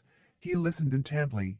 It might be perfect for treating a patient who has not benefited from the medication I have been prescribing, he told her. Let me give yours a try. She made the sale. Using That's Right for career success. One of my Korean students got to That's Right in negotiating with his ex-boss for a new job. Returning to Seoul after getting his MBA, he wanted to work in his company's consumer electronics division, rather than the semiconductor section, where he had been stationed. He was a human resources specialist. Under the company's rules, he believed he had to remain in his previous department, unless he could also get approval from his ex-boss. He had gotten 2 job offers from the consumer products division. He phoned his ex-boss from the United States. You should reject this offer and find your spot here with the semiconductor division, the ex-boss said. My student hung up depressed. If he wanted to advance in the company, he had to obey his former superior. He rejected the 2 offers and prepared to return to the semiconductor side. Then he contacted a friend who was a senior manager in the human resources department to check on the company's regulations. He found there was no rule that he had to stay within his division, but he did need his ex-boss's blessing to switch. He phoned his ex-boss again. This time he asked questions to draw him out. Is there any reason you want me to go to the semiconductor headquarters? He asked. It's the best position for you, the ex-boss said. The best position? He asked. It sounds like there's no regulation that I have to remain with the semiconductor division, he said. The ex-boss said. I don't think there is any. Then will you please tell me what made you decide that I remain in the semiconductor headquarters? He asked. The ex-boss said he needed someone to help him network at headquarters between the semiconductor and consumer products divisions. So it sounds like you could approve my new position no matter which division, as long as I was in headquarters, and could help you communicate better with the top managers. That's right, he said. I must admit I need your help in headquarters. My student realized he had made a breakthrough. Not only had his ex-boss uttered those sweet words, that's right, but he had revealed his true motive. He needed an ally in headquarters. Is there any other help you need? He asked. Let me tell you everything, the ex-boss responded. It turns out his former superior would be up for a promotion to vice president in 2 years. He desperately wanted to move up into this job. He needed someone in headquarters to lobby the company CEO. I would help you in any way, my student said. But I could help with the networking and also talk you up to the CEO, even if I were at headquarters with the Consumer Products Division, right? That's right, he said. If you get an offer from the Consumer Products Unit, I will approve it. Bingo. By asking questions that got him to that's right, my student had achieved his goal. He also got his boss to reveal two black swans, the unspoken underlying breakthrough dynamics of a negotiation, explored in more detail in Chapter 10. His boss needed someone to help him network and communicate in headquarters. His boss would be up for a promotion and needed someone to talk him up to the CEO. My student was able to win the job he desired on the Consumer Electronics Division, and he's been talking up his former boss. I was stunned, he wrote me in an email. In this culture, it is not really possible to know what a superior is thinking. I have many opportunities to travel the country and speak to business leaders, either in formal speaking engagements or private counseling sessions. I entertain them with war stories, then I describe some basic negotiating skills. I always impart a few techniques. Getting to that's right is a staple. After a speech in Los Angeles, one of the attendees, Emily, sent me an email. Hi Chris, I feel compelled to tell you that I just tried the that's right technique in a price negotiation with a potential new client. And I got what I wanted. I'm so excited. Before I probably would have just gone with the in-the-middle suggested price, halfway between my initial offer and her initial counter. Instead, I believe I correctly assessed her motivations, presented her with the right statement to get to a that's right, in her mind. And then she proposed the solution I wanted and asked if I would agree to it. So, I did, of course. Thank you. Emily, and I thought to myself, that's right. Key lesson: sleeping in the same bed and dreaming different dreams is an old Chinese expression that describes the intimacy of partnership, whether in marriage or in business, without the communication necessary to sustain it. Such is the recipe for bad marriages and bad negotiations. With each party having its own set of objectives, its own goals and motivations, the truth is that the conversational niceties, the socially lubricating yeses and your rights, that get thrown out fast and furious early in any interaction are not in any way a substitute for real understanding between you and your partner. The power of getting to that understanding, and not to some simple yes, is revelatory in the art of negotiation. The moment you've convinced someone that you truly understand her dreams and feelings, the whole world that she inhabits, mental and behavioral change becomes possible, and the foundation for a breakthrough has been laid. Use these lessons to lay that foundation. Creating unconditional positive regard opens the door to changing thoughts and behaviors. Humans have an innate urge towards socially constructive behavior. The more a person feels understood and positively affirmed in that understanding, the more likely that urge for constructive behavior will take hold. That's right is better than yes. Strive for it. Reaching that's right in a negotiation creates breakthroughs. Use a summary to trigger a that's right. The building blocks of a good summary are a label combined with paraphrasing. Identify, re-articulate, and emotionally affirm the world according to ... Chapter 6. Been there. Reality. One Monday morning in Haiti's capital, Port-au-Prince, a call came into the FBI office from the nephew of a prominent Haitian political figure. He spoke so fast he had to repeat his story 3 times before I understood. But finally I got the basics. Kidnappers had snatched his aunt from her car, and their ransom demand was $150,000. Give us the money, the kidnappers told him, or your aunt is going to die. In the lawless, chaotic wake of the 2004 rebellion that toppled President Jean-Bertrand Aristide, Haiti surpassed Colombia as the kidnap capital of the Americas. In fact, with between 8 and 10 people abducted every day in the Caribbean nation of 8 million, Haiti earned the dubious honor of having the highest kidnapping rate in the world. During this onslaught of abductions and death threats, I was the FBI's lead international kidnapping negotiator. And I had never seen anything like it. Reports of abductions, increasingly bold daylight attacks right in Port-au-Prince seemed to roll into the office hourly. 14 students abducted on their school bus. American missionary Philip Snyder shot in an ambush and seized along with a Haitian boy he was taking to Michigan for eye surgery. Prominent Haitian politicians and businessmen bundled from their homes in broad daylight. No one was spared. Most of the abductions went down the same way. Ski mask-clad kidnappers surrounded a house or a car, forced entry with a gun, and snatched a vulnerable victim, usually a woman, child, or elderly person. Early on, there was the possibility that the kidnappings were driven by politically aligned gangs seeking to destabilize Haiti's new government. This proved to be wrong. Haitian criminals are famous for employing brutal means for political ends, but when it came to kidnappings, it was almost always all business. Later on, I'll get to how we piece together the clues to discover who the perpetrators were and what they really wanted, invaluable information when it came to negotiating with and destabilizing these gangs. But first I want to discuss the crystallizing feature of high-stakes life and death negotiating. That is, how little of it is on the surface. When that Monday ransom call came in to the politician's nephew, the guy was so petrified he could only think of doing one thing: paying the thugs. His reaction makes sense. When you get a call from brutal criminals who say they'll kill your aunt unless you pay them immediately, it seems impossible to find leverage in the situation. So you pay the ransom and they release your relative, right? Wrong. There's always leverage. Negotiation is never a linear formula. Add X to Y to get Z. We all have irrational blind spots, hidden needs, and undeveloped notions. Once you understand that subterranean world of unspoken needs and thoughts, you'll discover a universe of variables that can be leveraged to change your counterpart's needs and expectations. From using some people's fear of deadlines and the mysterious power of odd numbers, to our misunderstood relationship to fairness, there are always ways to bend our counterpart's reality so it conforms to what we ultimately want to give them, not to what they initially think they deserve. Don't compromise. Let's go back to the $150,000 ransom demand.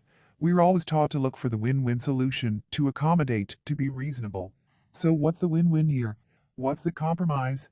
The traditional negotiating logic that's drilled into us from an early age, the kind that exalts compromises, says, let's just split the difference and offer them $75,000. Then everyone's happy. No. Just, simply, no. The win-win mindset pushed by so many negotiation experts is usually ineffective and often disastrous. At best, it satisfies neither side. And if you employ it with a counterpart who has a win-lose approach, you're setting yourself up to be swindled. Of course, as we've noted previously, you need to keep the cooperative, rapport-building, empathetic approach, the kind that creates a dynamic in which deals can be made. But you have to get rid of that naivety. Because compromise, splitting the difference, can lead to terrible outcomes. Compromise is often a bad deal, and a key theme we'll hit in this chapter is that no deal is better than a bad deal. Even in a kidnapping? Yes, a bad deal in a kidnapping is where someone pays and no one comes out. To make my point on compromise, let me paint you an example. A woman wants her husband to wear black shoes with his suit. But her husband doesn't want to, he prefers brown shoes. So what do? They compromise, they meet halfway. And, you guessed it, he wears one black and one brown shoe. Is this the best outcome? No. In fact, that's the worst possible outcome. Either of the two other outcomes, black or brown, would be better than the compromise. Next time you want to compromise, remind yourself of those mismatched shoes. So why are we so infatuated with the notion of compromise if it often leads to poor results?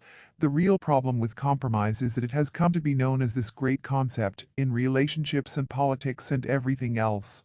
Compromise, we are told quite simply, is a sacred moral good. Think back to the ransom demand. Fair is no ransom, and what the nephew wants is to pay nothing. So why is he going to offer $75,000, much less $150,000, for the ransom?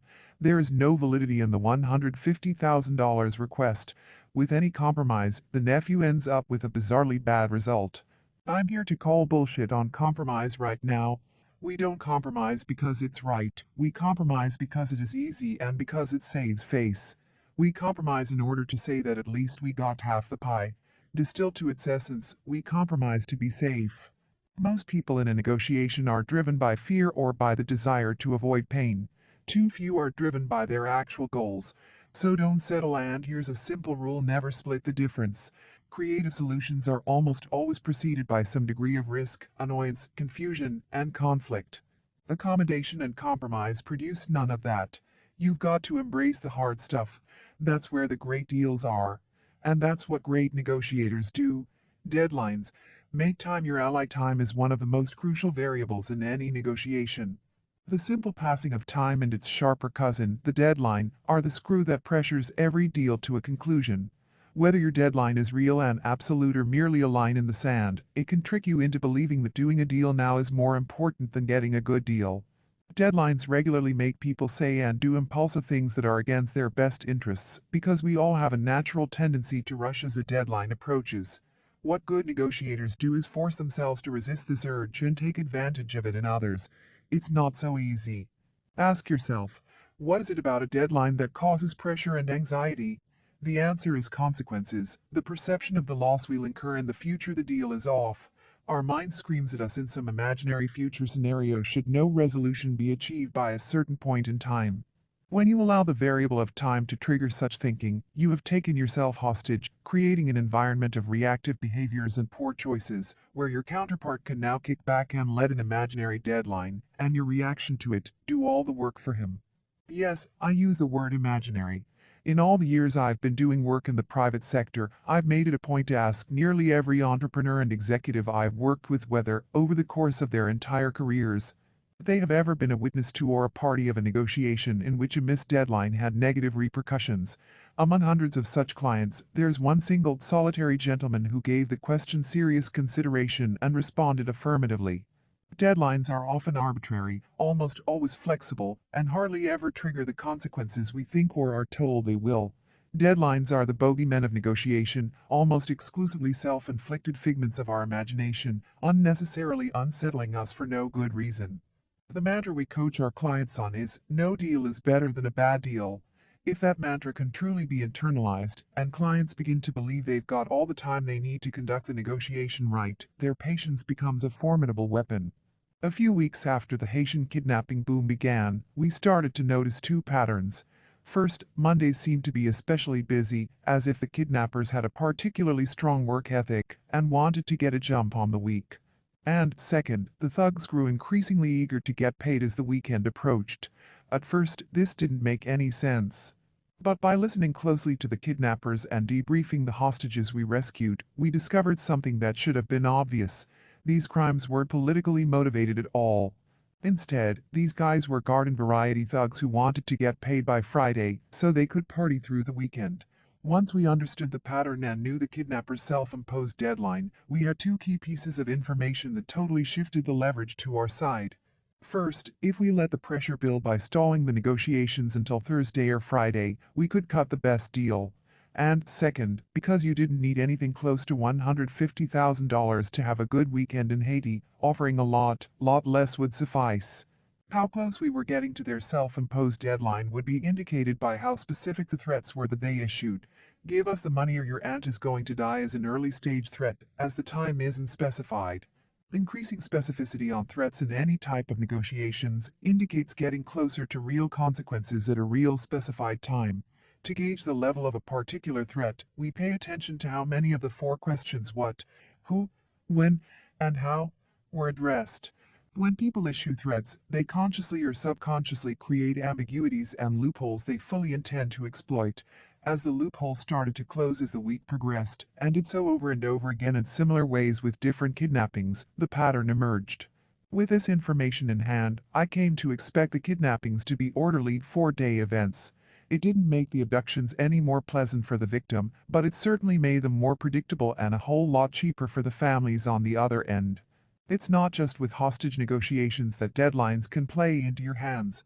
Car dealers are prone to give you the best price near the end of the month, when their transactions are assessed.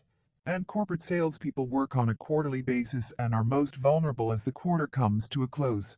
Now, knowing how negotiators use their counterparts' deadlines to gain leverage would seem to suggest that it's best to keep your own deadlines secret.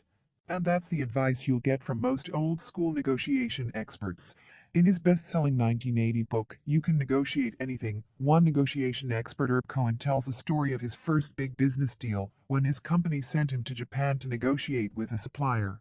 When he arrived, his counterparts asked him how long he was staying, and Cohen said a week.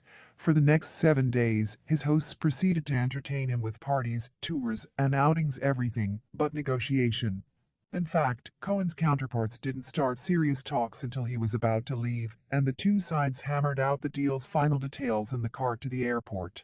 Cohen landed in the United States with the sinking feeling that he'd been played, and that he had conceded too much under deadline pressure. Would he have told them his deadline in retrospect? No, Cohen says, because it gave them a tool he didn't have. They knew my deadline, but I didn't know theirs. That mentality is everywhere these days.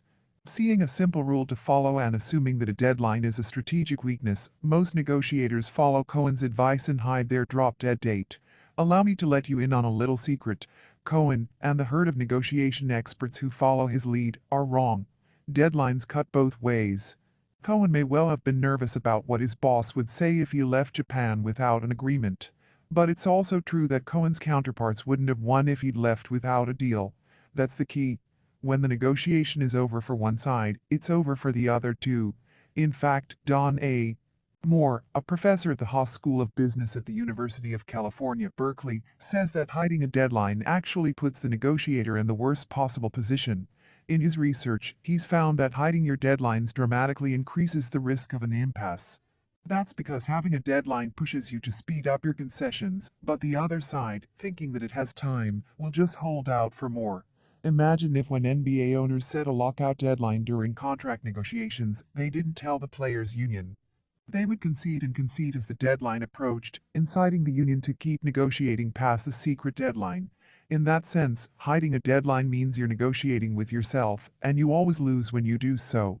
Moore discovered that when negotiators tell their counterparts about their deadline, they get better deals.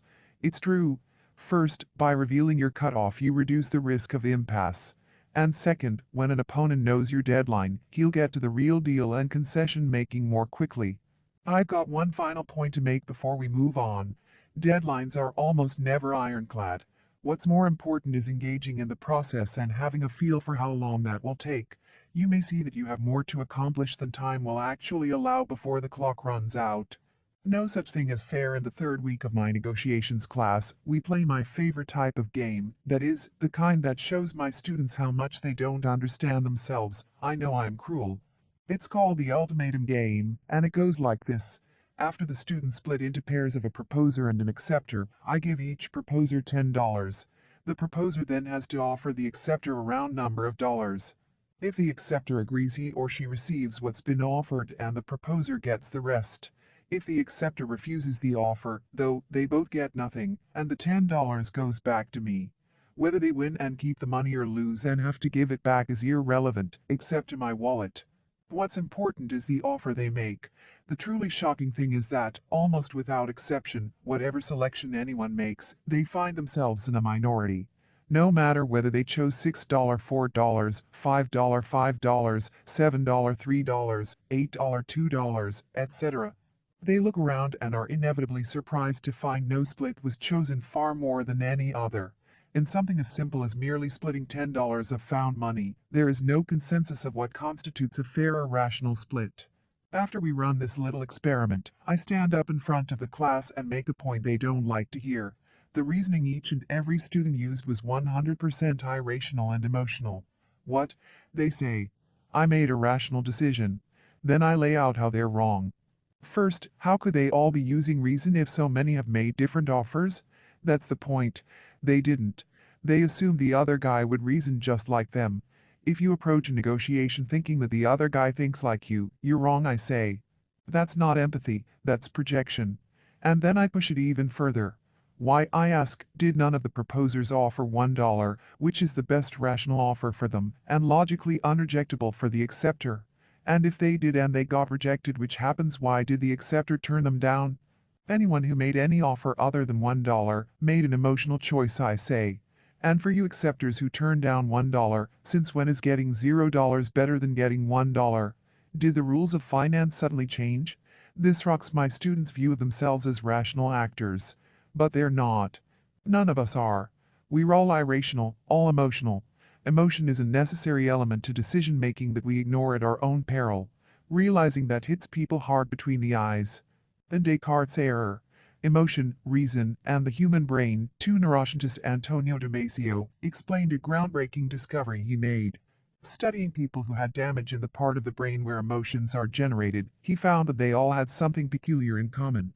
They couldn't make decisions. They could describe what they should do in logical terms, but they found it impossible to make even the simplest choice. In other words, while we may use logic to reason ourselves toward a decision, the actual decision-making is governed by emotion. The F word, why it's so powerful, when to use it, and how the most powerful word in negotiations is fair. As human beings, we are mightily swayed by how much we feel we have been respected. People comply with agreements if they feel they've been treated fairly and lash out if they don't. A decade of brain imaging studies has shown that human neural activity, particularly in the emotion-regulating insular cortex, reflects the degree of unfairness in social interactions. Even non-human primates are hardwired to reject unfairness. In one famous study, two capuchin monkeys were set to perform the same task, but one was rewarded with sweet grapes, while the other received cucumbers. In response to such blatant unfairness, the cucumber-fed monkey literally went bananas. In the ultimatum game, years of experience has shown me that most acceptors will invariably reject any offer that is less than half of the proposer's money.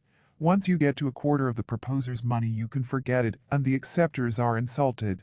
Most people make an irrational choice to let the dollar slip through their fingers, rather than to accept a derisory offer, because the negative emotional value of unfairness outweighs the positive rational value of the money.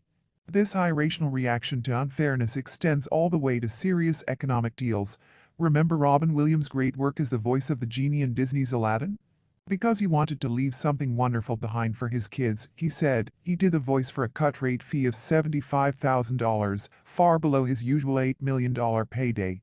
But then something happened. The movie became a huge hit, raking in $504 million. And Williams went ballistic. Now look at this with the ultimatum game in mind. Williams wasn't angry because of the money, it was the perceived unfairness that pissed him off.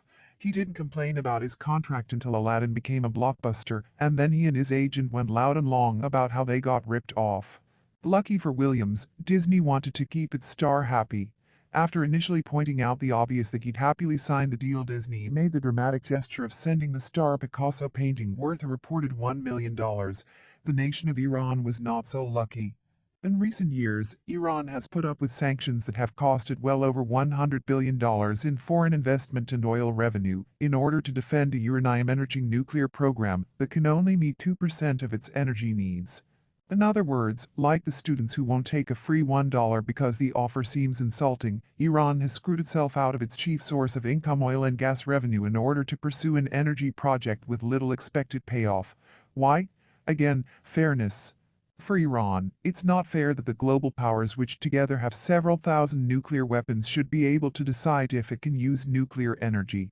And why, Iran wonders, is it considered a pariah for enriching uranium when India and Pakistan, which clandestinely acquired nuclear weapons, are accepted members of the international community? In a TV interview, former Iranian nuclear negotiator Said Hossein Mousavian hit the nail on the head. The nuclear issue today for Iranians is non-nuclear, he said. It's defending their integrity as an independent identity against the pressure of the rest. You may not trust Iran, but its moves are pretty clear evidence that rejecting perceived unfairness, even at substantial cost, is a powerful motivation. Once you understand what a messy, emotional, and destructive dynamic fairness can be, you can see why fair is a tremendously powerful word that you need to use with care. In fact, of the three ways that people drop this F-bomb, only one is positive. The most common use is a judo-like defensive move that destabilizes the other side. This manipulation usually takes the form of something like, "We just want what's fair." Think back to the last time someone made this implicit accusation of unfairness to you, and I bet you'll have to admit that it immediately triggered feelings of defensiveness and discomfort. These feelings are often subconscious and often led to an irrational concession. A friend of mine was selling her Boston home in a bust market a few years back. The offer she got was much lower than she wanted. It meant a big loss for her, and out of frustration, she dropped this F-bomb on the prospective buyer. "We just want what's fair," she said. Emotionally rattled by the implicit accusation, the guy raised his offer immediately. If you're on the business end of this accusation, you need to realize that the other side might not be trying to pick your pocket. Like my friend, they might just be overwhelmed by circumstance. The best response either way is to take a deep breath and restrain your desire to concede. Then say, "Okay, I apologize. Let's stop everything and go back to where I started treating you unfairly, and we'll fix it." The second use of the F-bomb is more nefarious. In this one, your counterpart will basically accuse you of being dense or dishonest by saying, "We've given you a fair offer." It's a terrible little jab meant to distract your attention and manipulate you into giving in. Whenever someone tries this on me, I think back to the last NFL lockout. Negotiations were getting down to the wire, and the NFL Players Association, NFLPA, said that before they agreed to a final deal, they wanted the owners to open their books. The owners' answer? "We've given the players a fair offer." Notice the horrible genius of this. Instead of opening their books or declining to do so, the owners shifted the focus to the NFLPA's supposed lack of understanding of fairness. If you find yourself in this situation, the best reaction is to simply mirror the F that has just been lobbed at you. Fair? You'd respond, pausing to let the words power do to them as it was intended to do to you. Follow that with a label. It seems like you're ready to provide the evidence that supports that, which alludes to opening their books or otherwise handing over information that will either contradict their claim to fairness or give you more data to work with than you had previously. Right away, you declaw the attack. The last use of the F word is my favorite because it's positive and constructive. It sets the stage for honest and empathetic negotiation. Here's how I use it. Early on in a negotiation, I say, I want you to feel like you are being treated fairly at all times. So please stop me at any time if you feel I'm being unfair, and we'll address it.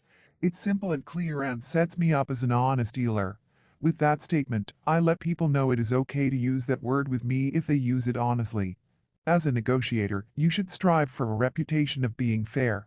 Your reputation precedes you. Let it precede you in a way that paves success.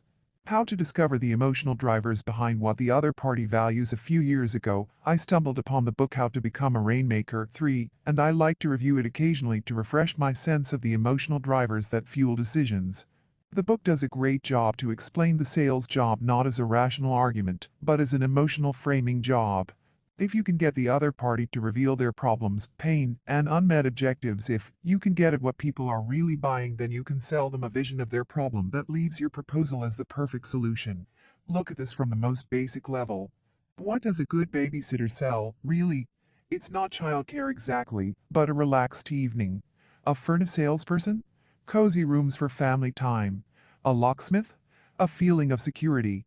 Know the emotional drivers and you can frame the benefits of any deal in language that will resonate. Bend their reality. Take the same person, change one or two variables, and $100 can be a glorious victory or a vicious insult. Recognizing this phenomenon lets you bend reality from insult to victory. Let me give you an example. I have this coffee mug, red and white with the Swiss flag. No chips, but used. What would you pay for it? Deep down in your heart of hearts, you're probably going to say something like $3.50. Let's say it's your mug now. You're going to sell it to me. So tell me what it's worth. You're probably going to say something between $5 and $7. In both cases, it was the exact same mug. All I did was move the mug in relation to you, and I totally changed its value. Or imagine that I offer you $20 to run a 3-minute errand and get me a cup of coffee. You're going to think to yourself that $20 for 3 minutes is $400 an hour. You're going to be thrilled. What if then you find out that by getting you to run that errand, I made $1 million? You go from being ecstatic for making $400 an hour to being angry because you got ripped off. The value of the $20, just like the value of the coffee mug, didn't change. But your perspective of it did. Just by how I position the $20, I can make you happy or disgusted by it. I tell you that not to expose our decision-making as emotional and irrational. We've already seen that. What I am saying is that while our decisions may be largely irrational, that doesn't mean there are consistent patterns, principles, and rules behind how we act. And once you know those mental patterns, you start to see ways to influence them. By far the best theory for describing the principles of our irrational decisions is something called prospect theory. Created in 1979 by the psychologists Daniel Kahneman and Amos Tversky, prospect theory describes how people choose between options that involve risk, like in a negotiation. The theory argues that people are drawn to sure things over probabilities, even when the probability is a better choice. That's called the certainty effect. And people will take greater risks to avoid losses than to achieve gains. That's called loss aversion. That's why people who statistically have no need for insurance buy it. Or consider this.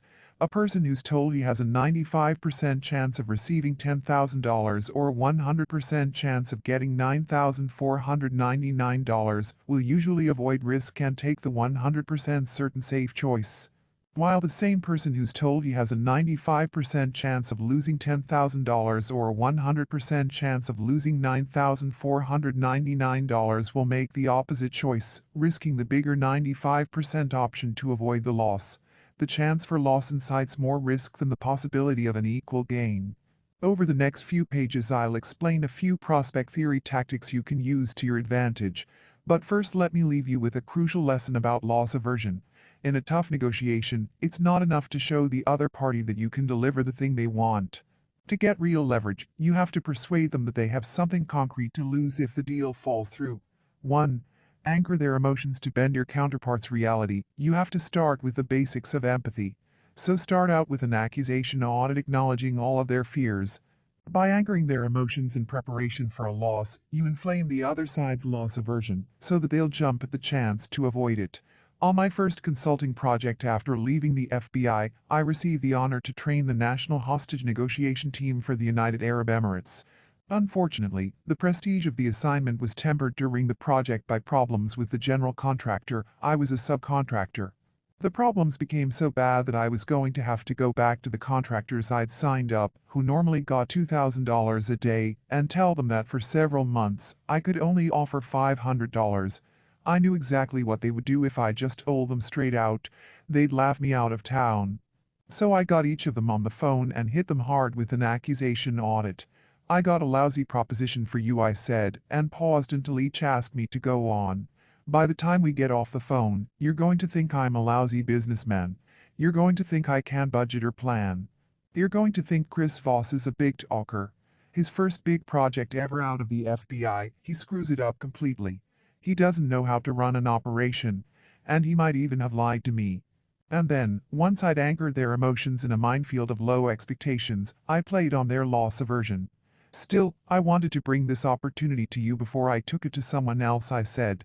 Suddenly, their call wasn't about being cut from $2,000 to $500, but how not to lose $500 to some other guy. Every single one of them took the deal. No counteroffers, no complaints. Now, if I hadn't anchored their emotions low, their perception of $500 would have been totally different. If I just called and said, I can give you $500 per day, what do you think? They'd have taken it as an insult and slammed down the phone. 2. Let the other guy go first. Most of the time. Now, it's clear that the benefits of anchoring emotions are great when it comes to bending your counterpart's reality. But going first is not necessarily the best thing when it comes to negotiating price. When the famous film director Billy Wilder went to hire the famous detective novelist Raymond Chandler to write the 1944 classic Double Indemnity, Chandler was new to Hollywood. But he came ready to negotiate, and in his meeting with Wilder and the movie's producer, Chandler made the first salary offer. He bluffly demanded $150 per week and warned Wilder that it might take him 3 weeks to finish the project. Wilder and the producer could barely stop from laughing because they had been planning to pay Chandler $750 per week, and they knew that movie scripts took months to write. Lucky for Chandler, Wilder and the producer valued their relationship with Chandler more than a few $100s, so they took pity on him and called an agent to represent Chandler in the negotiations. Similarly, I had a student named Jerry who royally screwed up his salary negotiation by going first. Let me say that this happened before he was my student. In an interview at a New York financial firm, he demanded $110,000, in large part because it represented a 30% raise.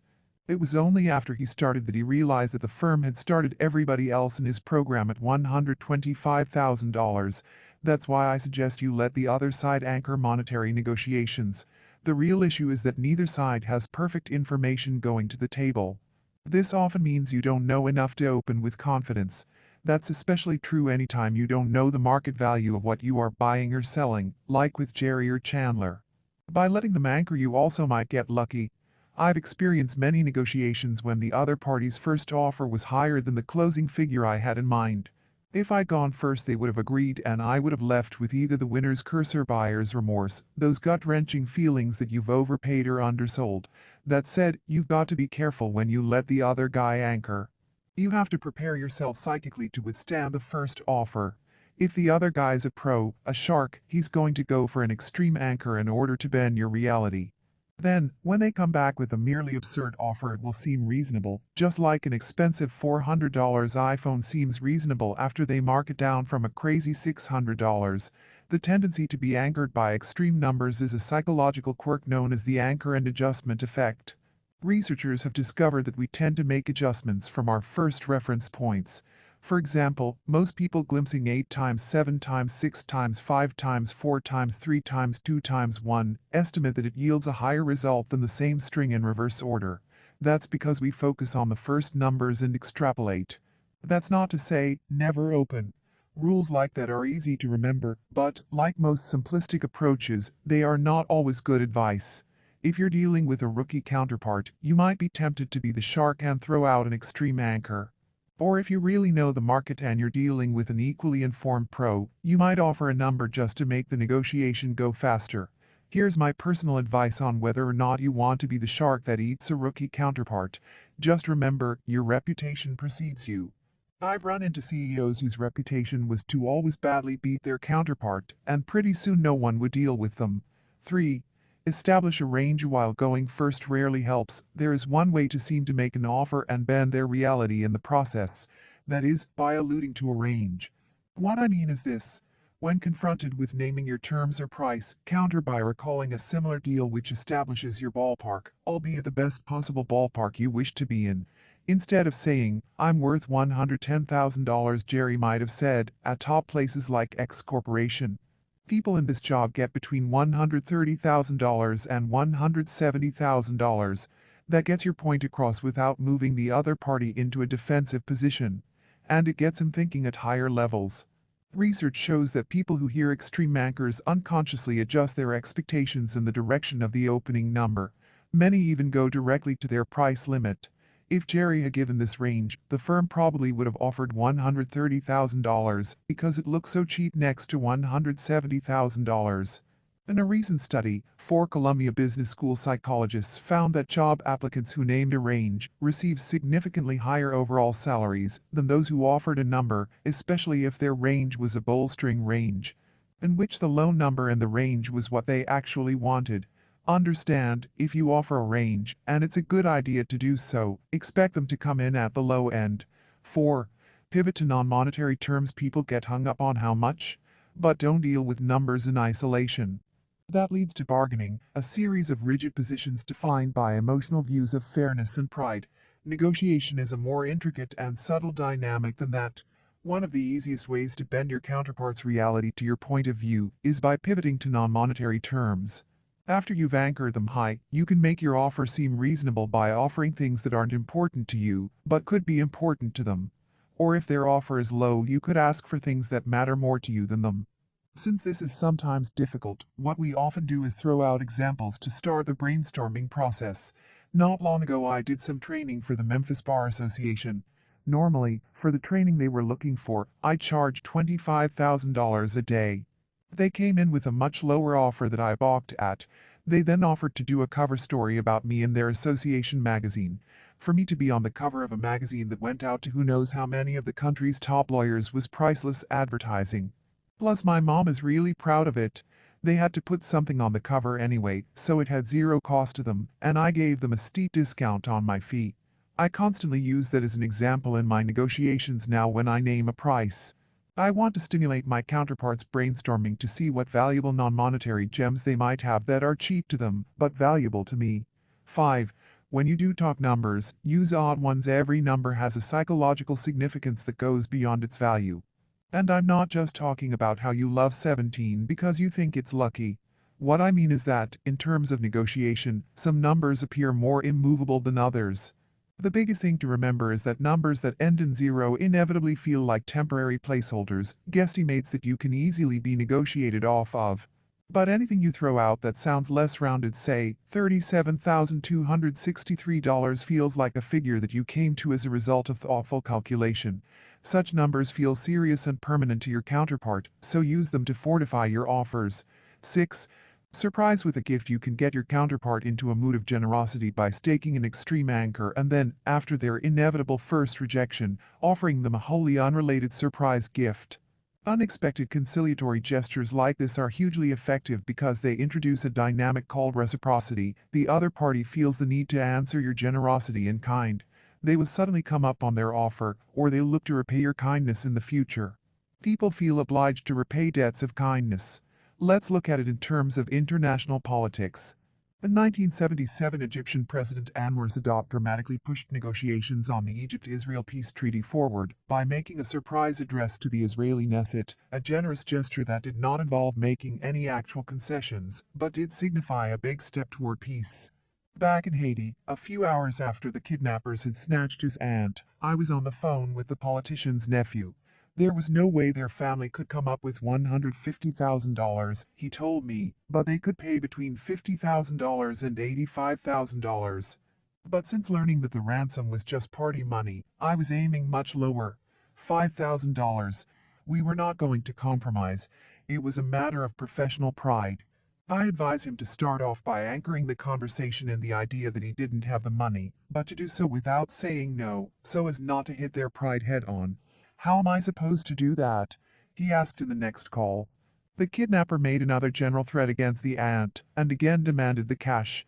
That's when I had the nephew subtly question the kidnapper's fairness. I'm sorry, the nephew responded, but how are we supposed to pay if you're going to hurt her? That brought up the aunt's death, which was the thing the kidnappers most wanted to avoid. They needed to keep her unharmed if they hoped to get any money. They were commodity traders, after all.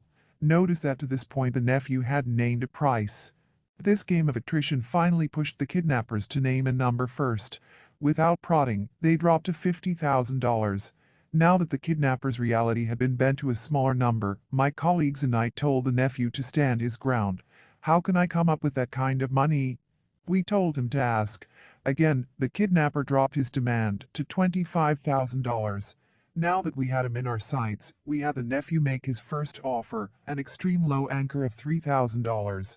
The line went silent and the nephew began to sweat profusely, but we told him to hold tight.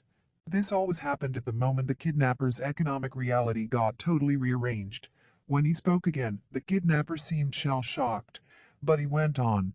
His next offer was lower, $10,000. Then we had the nephew answer with a strange number that seemed to come from deep calculation of what his aunt's life was worth, $4,751. His new price?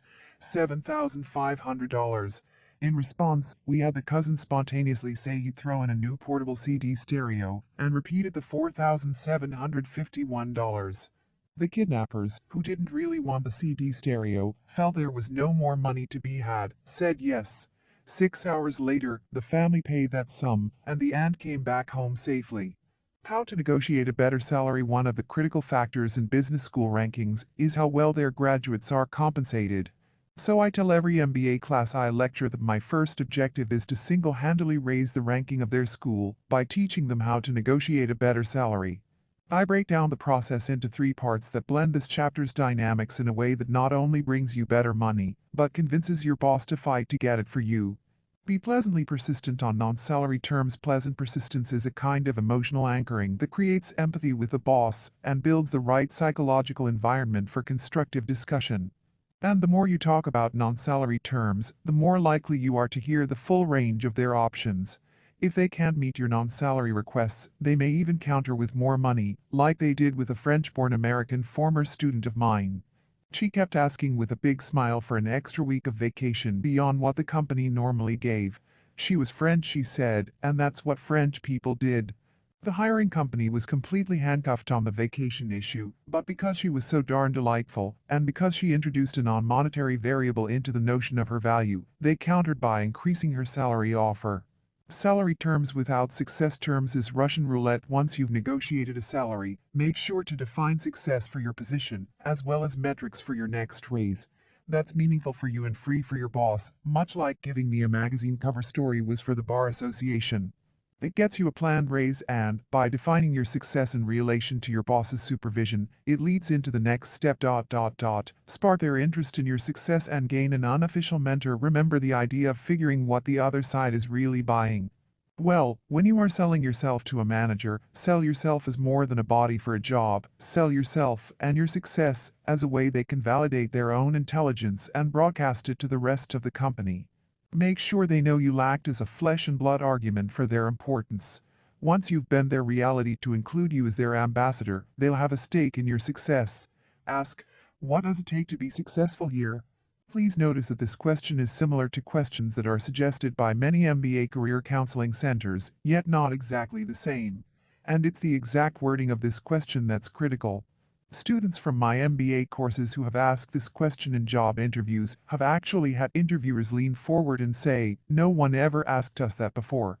The interviewer then gave a great and detailed answer. The key issue here is if someone gives you guidance, they will watch to see if you follow their advice. They will have a personal stake in seeing you succeed. You've just recruited your first unofficial mentor. To show how this can be done to near perfection, I can think of no better example than my former MBA student Angel Prado. While Angel was finishing up his MBA, he went to his boss and began to lay the groundwork for his work post-MBA, which the company was paying. During his last semester, he set a non-specific anchor, a kind of range, by suggesting to his boss that once he graduated and the company was done investing in his MBA, around $31,000 per year, that money should go to him as salary. His boss made no commitment, but Angel was pleasantly persistent about it, which set the idea as an anchor in his boss's mind. Upon graduation, Angel and his boss had their big sit-down. In an assertive and calm manner, Angel broached a non-financial issue to move the focus away from how much. He asked for a new title. Angel's boss readily agreed that a new role was a no-brainer after Angel's new degree. At that point, Angel and his manager defined what his roles and responsibilities would be in his new role, thereby setting success metrics. Then Angel took a breath and paused so that his boss would be the first to throw out a number. At last, he did. Curiously enough, the number showed that Angel's earlier efforts at anchoring had worked. He proposed to add $31,000 to Angel's base salary, almost a 50% raise. But Angel was no rookie negotiator, not after taking my class. So instead of countering and getting stuck in how much, he kept talking, labeling the boss's emotions and empathizing with his situation. At the time, the company was going through difficult negotiations with its investors. And then Angel courteously asked for a moment to step away and print up the agreed-upon job description. This pause created a dynamic of pre-deadline urgency in his boss, which Angel exploited when he returned with the printout. On the bottom, he'd added his desired compensation, $134.5 K $143K. In that one little move, Angel weaved together a bunch of the lessons from this chapter. The odd numbers gave them the weight of thoughtful calculation. The numbers were high too, which exploited his boss's natural tendency to go directly to his price limit when faced by an extreme anchor. And they were a range, which made Angel seem less aggressive, and the lower end more reasonable in comparison. From his boss's body language, raised eyebrows, it was clear that he was surprised by the compensation request. But it had the desired effect. After some comments about the description, he countered with $120,000. Angel didn't say no or yes, but kept talking and creating empathy. Then, in the middle of a sentence, seemingly out of the blue, his boss threw out $127,000. With his boss obviously negotiating with himself, Angel kept him going. Finally, his boss said he agreed with the $134,500 and would pay that salary starting in 3 months, contingent on the board of directors' approval. As the icing on the cake, Angel worked in a positive use of the word fair. "That's fair," he said, and then sold the raise to his boss as a marriage in which his boss would be the mentor. "I'm asking you, not the board, for the promotion, and all I need is for you to agree with it," he said.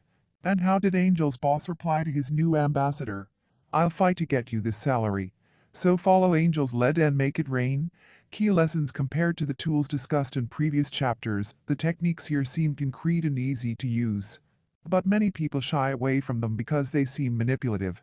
Something that bends your counterpart's reality must be cheating, right? In response, let me just say that these tools are used by all the best negotiators because they simply recognize the human psyche as it is. We are emotional, irrational beasts who are emotional and irrational in predictable, pattern-filled ways. Using that knowledge is only, well, rational. As you work these tools into your daily life, remember the following powerful lessons. All negotiations are defined by a network of subterranean desires and needs. Don't let yourself be fooled by the surface. Once you know that the Haitian kidnappers just want party money, you will be miles better prepared. Splitting the difference is wearing one black and one brown shoe, so don't compromise. Meeting halfway often leads to bad deals for both sides. Approaching deadlines entice people to rush the negotiating process and do impulsive things that are against their best interests. The F-word, fair, is an emotional term people usually exploit to put the other side on the defensive and gain concessions. When your counterpart drops the F-bomb, don't get suckered into a concession. Instead, ask them to explain how you're mistreating them. You can bend your counterpart's reality by anchoring his starting point. Before you make an offer, emotionally anchor them by saying how bad it will be. When you get to numbers, set an extreme anchor to make your real offer seem reasonable, or use a range to seem less aggressive. The real value of anything depends on what vantage point you're looking at it from. People will take more risks to avoid a loss than to realize a gain. Make sure your counterpart sees that there is something to lose by inaction.